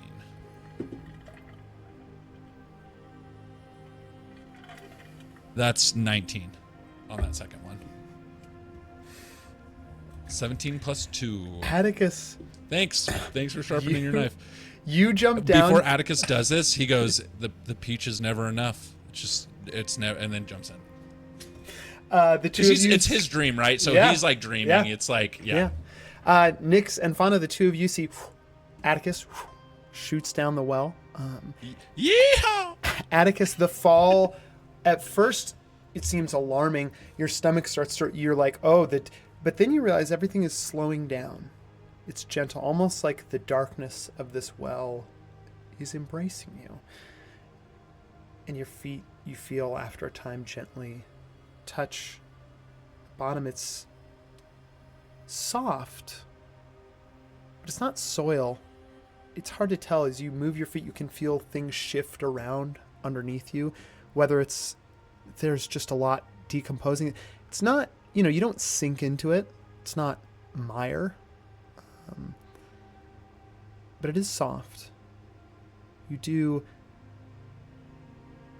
see, just barely glinting off the light that you're getting from above down here in the darkness, you do see, all those peaches that you just recently dropped down. I think another slice of peach from above sort of like softly like hits your head and plops off in the ground below. Y'all, there are so many peaches down here. Y'all should come down. Come on in. Does anyone It's else? an armful of peaches. Nyx is gonna dump it down and then vault over the edge. Fauna, are you staying up above the well? I think Fauna, even Dream Fauna, is a little more practical and cautious. So she's gonna look for is there like a rope with a bucket or Yeah, for sure. a ladder the or bucket's something? the bucket's still like down more hanging in that slowly. classic spot above the well if you want to use that to get down. Yeah, she's gonna slowly lower herself down on the rope instead of just diving in head first. You lower yourself down. As you reach the bottom,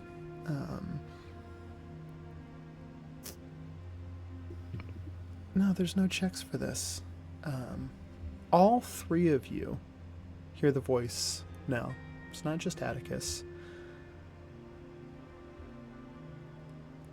Have you anything to offer beyond this fruit? I don't think he What- likes what the are fruit, you- Atticus. What are you hungry for? Do you want strawberries, blueberries, raspberries, boysenberries, Hardtack. berries, I wish. Atticus, like a I steak, don't think they want any fruit at all. I wish you want to hear a potato, a sweet potato, a story. Can any of you offer a story? Shit. The story I was told was one when I was a kid. About the Abshurian.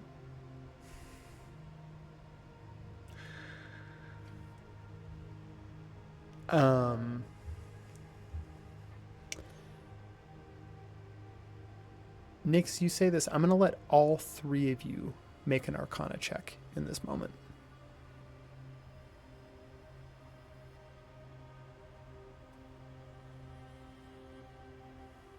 I didn't hear the all three part until just now. Sorry, 1 second. Oh, no, it's okay.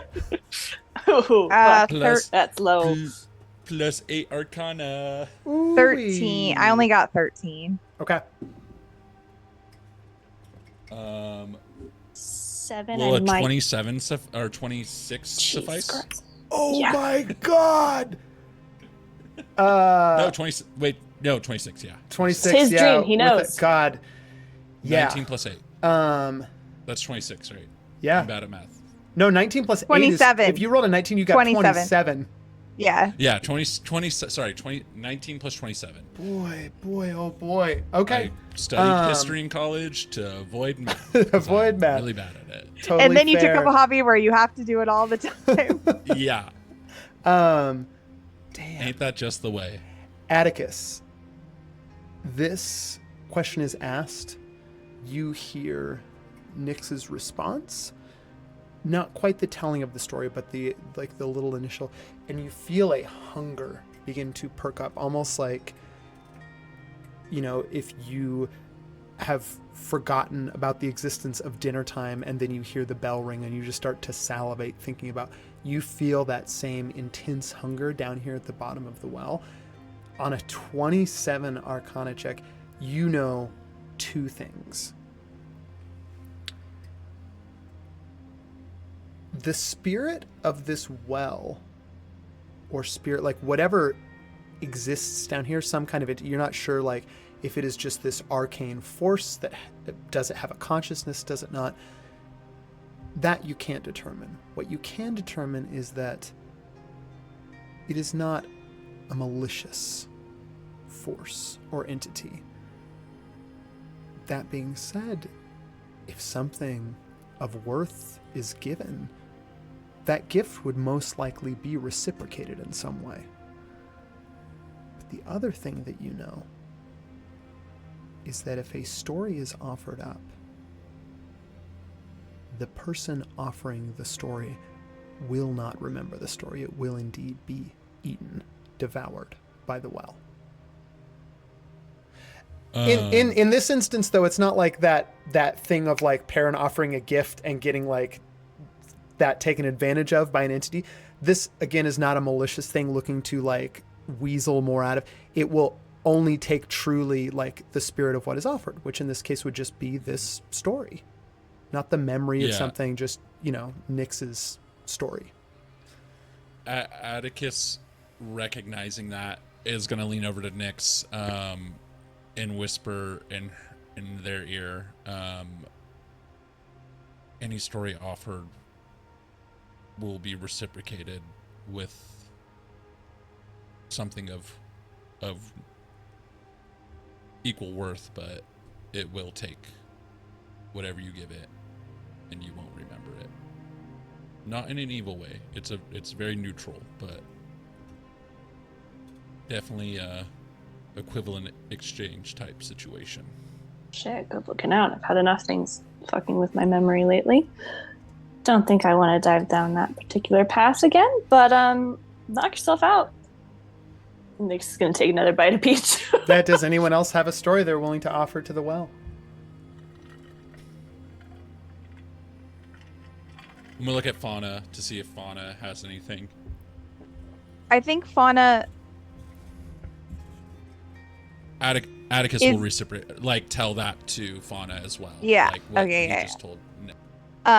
I think Fauna has always been haunted by the body that she found in the forest, and she has the note, so she might forget where the note came from, but she still has the note. So if she forgets the story,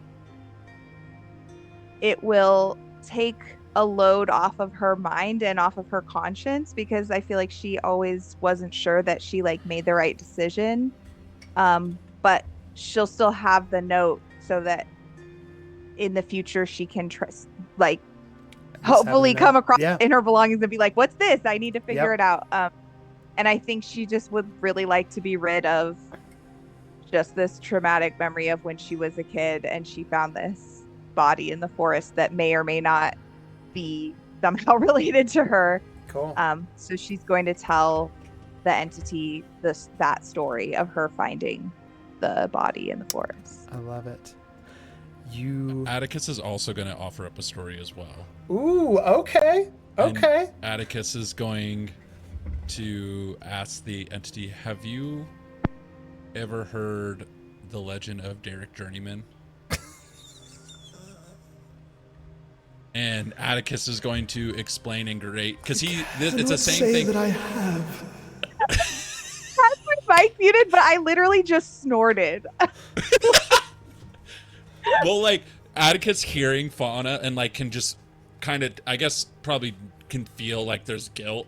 Atticus also has guilt about this story of like kind of ruining a family because he like wanted to be anonymous. So he tells how he phrases the story. He like talks about like this unknown like folk hero who like rose and defeated this thing, and the family took up arms and like built this whole thing, and then he's gonna be like, but this is the part that they don't know, is that Derek Journeyman is not real and is me, and I use that name to hide myself, but it took on a life of its own, and now there's a family that lives as the descendants of that man with no real relation other than a story that they want to propagate. About that. Okay.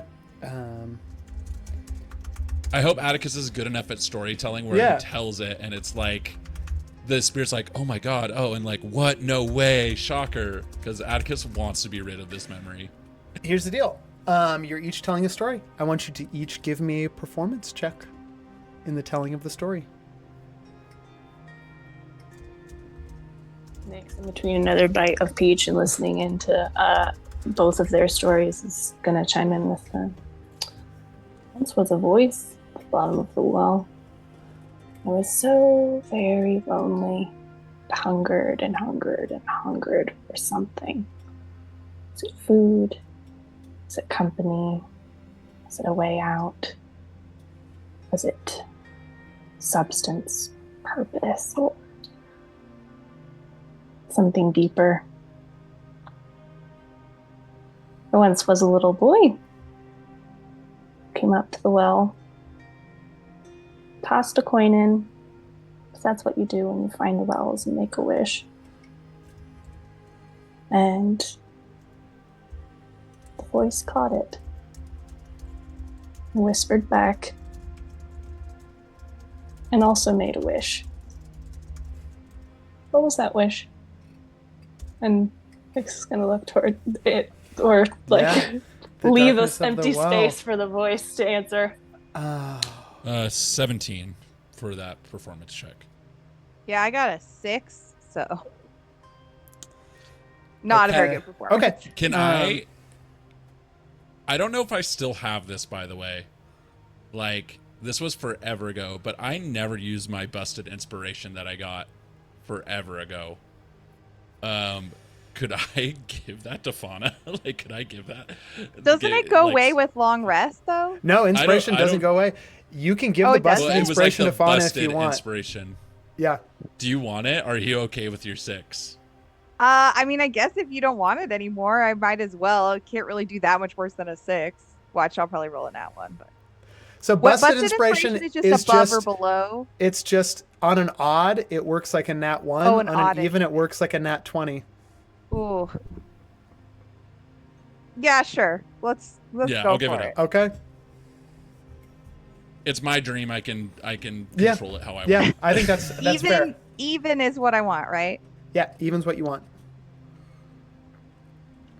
Well, I got a nat 1, literally. So, sorry, Sean. As you finish, Wait, no, use your original roll for that. As you're like finishing, sort of, you're getting to the part of the story, Fauna, where no, because the way specifically the inspiration works is it replaces the roll. It's not like rolling with advantage.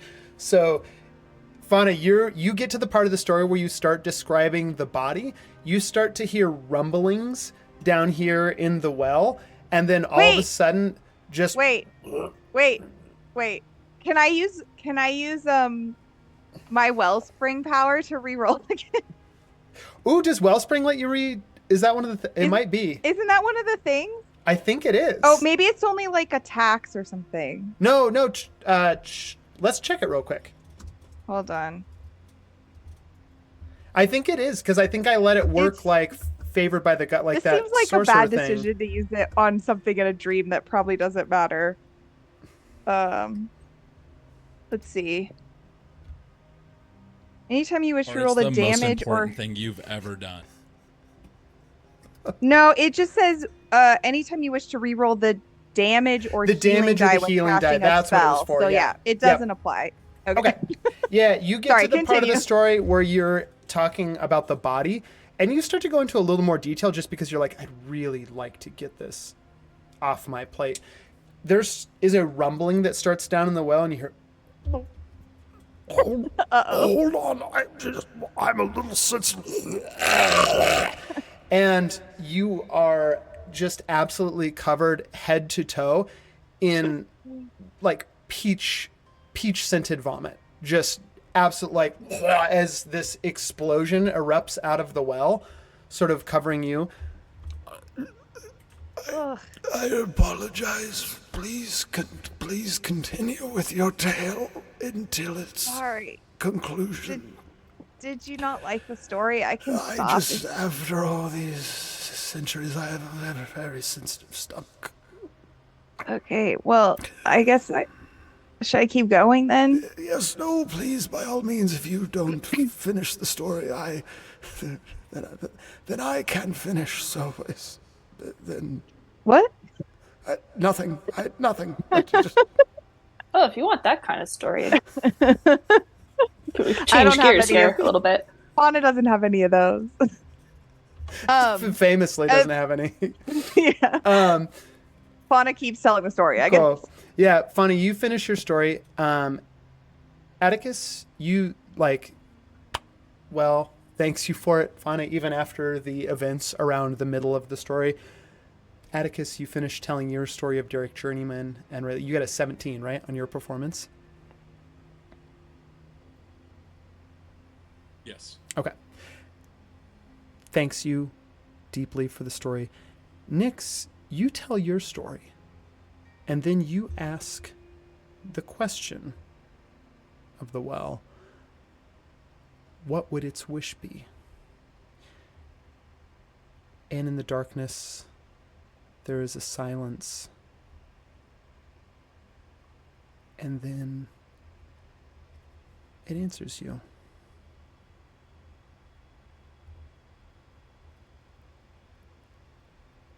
I wish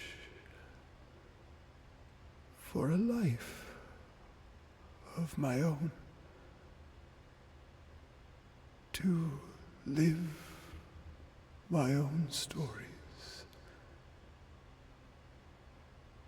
I would like to know what that is like.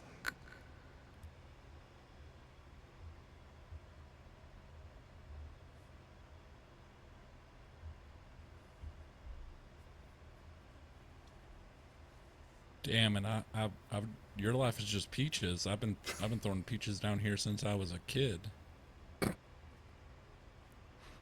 I think occasional magic items made its way down here too. Yes, it's been a lot of peaches over the years. This is a potentially offensive question. I don't mean it that way at all. But do you have a body? Or are you just a presence? I mean, shit, I could just, if you fit in one of these beaches or the rock, and I could just carry you around in my pocket and we can live stories together. Give me a persuasion check. Well, also every story begins with a name. What would you go by? Do you have a name?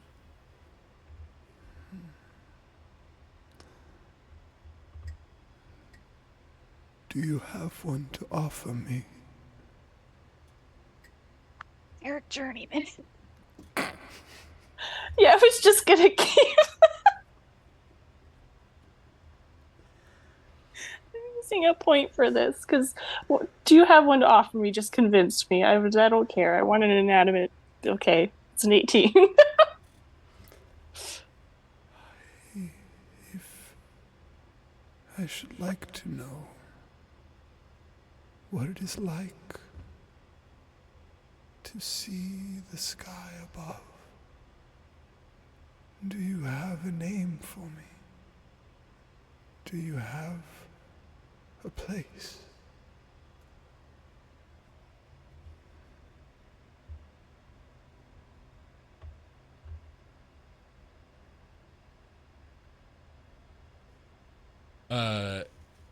Knowledge-wise, is this the same as if I tell a story I lose it? Like, would I know that off my arcane roll? If you give it a name, Mm-hmm. yeah, if you give it a name, if you have like a memory or a feeling attached to this particular name, yeah, you would lose it. Mm.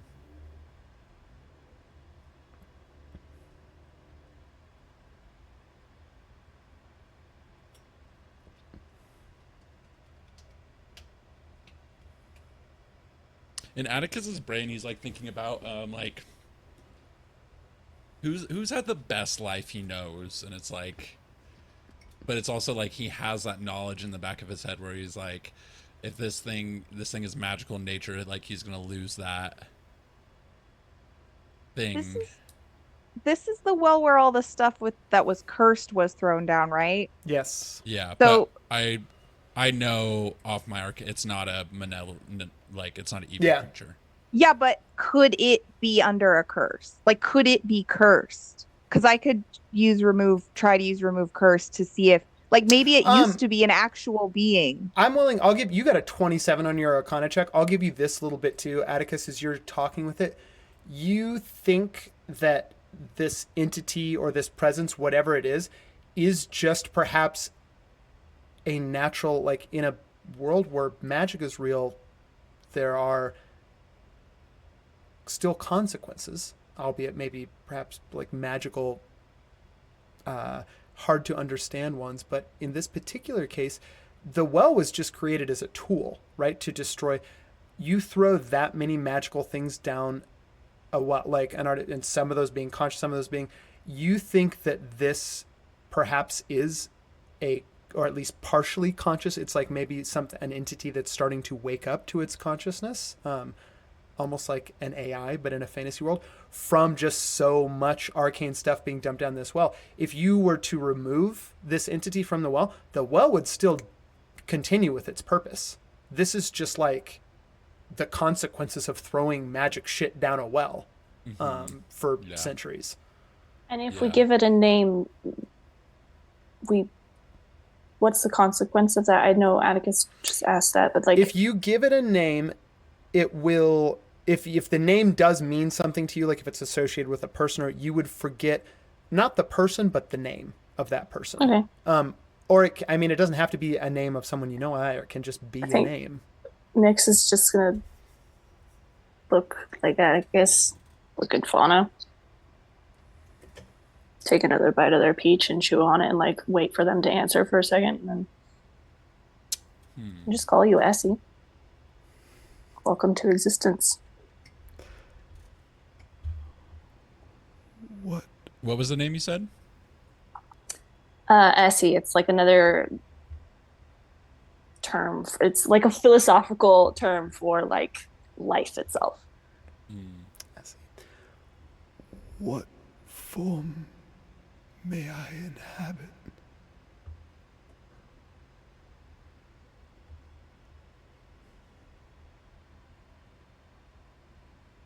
What form out of stories you've heard, or would you like to be?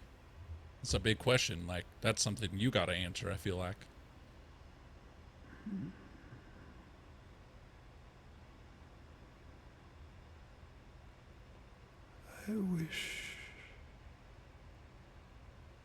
I wish to be a hero.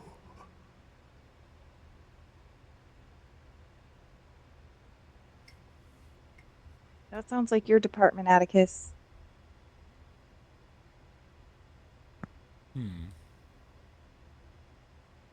Well, I think Brightburn seems to serve Vox pretty well. Maybe you could have a companion to your story. I'll tell you, Atticus, of your options in this moment. Again, you get this on your Arcana check because it was crazy high. You know that you could give it an item of yours to inhabit, or you could allow it, that there's enough magic in this thing, you could simply allow it the permission to create a body for itself.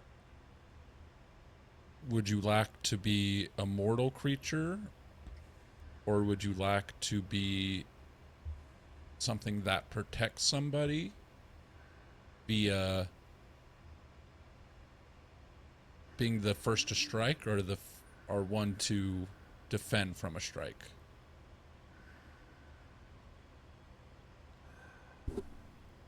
I wish I wish to defend. My favorite stories have always been the ones where the hero did not fall until the last and greatest deed was done.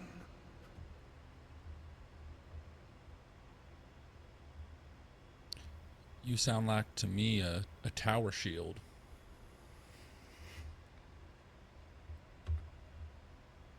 Oh my god. Atticus.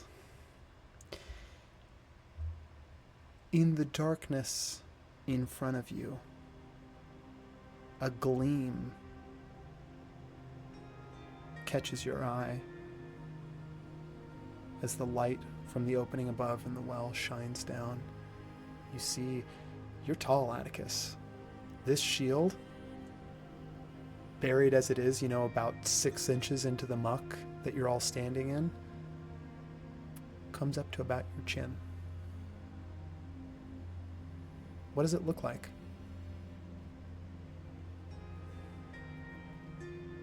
Yeah, it has the regalia of, like, it looks familiar to Atticus. It's not like, it matches like the gold and red of like the Phoenix, but it looks like before that. It looks like maybe the house his mom comes from. Maybe it looks like the color and the seal of that, but kind of matching with that. Yeah, it looks old, but like still. Yeah, that's it. It looks like something from his mother's before she married in. Atticus. Before you, on this tower shield that gleams at the bottom of a well, you see a symbol appear that you know, because you have seen it before. You saw it as a child on the rings that your mother and father, Athena and Armitage, wore. A hand upheld and outstretched, almost as both a command, but also a reaching out. A hand burning with flame around it. The crest of a united house of both the Phoenix family and the Bright Hand family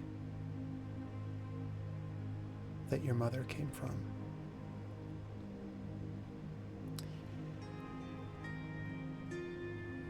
I'm going to say in this moment, I think, and I had other, but this got too good. I think this is where we end the session, Atticus, as you sort of like grasp, and all three of you just start to melt out of the dream. Is there any last thing follow-up. that Nyx or Fauna that you want to do as the dream begins to melt away around you? Tossing the peach over their shoulder, Nyx is gonna rest one hand on the top of his tower shield and the other on Atticus's shoulder and ask, Essie, you say your favorite stories are the ones where the hero doesn't fall when otherwise it might have been their time to. This hero is about to go into a battle that might be his end. I don't know if it's within your power, but can you help continue his story and be the hero?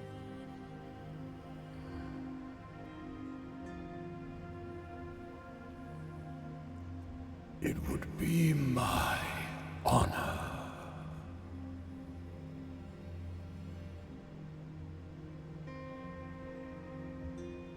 Thank you, Essie. And that's where we're going to end the session. Atticus turns into a giant peach and explodes as the dream ends. Oh god, oh god, oh god! Fauna wakes up and for some reason has actual peach guts all over in real life too. For sure, yeah. Ugh. Yeah. It's a smell in camp is not great. Thanks everyone It who tuned smells in. really good, but We it will- stinks at the same We will time. see you next week for another session of Castle Run. Bye-bye now. Bye. Bye-bye. Bye. Bye-bye. Bye-bye now. Bye.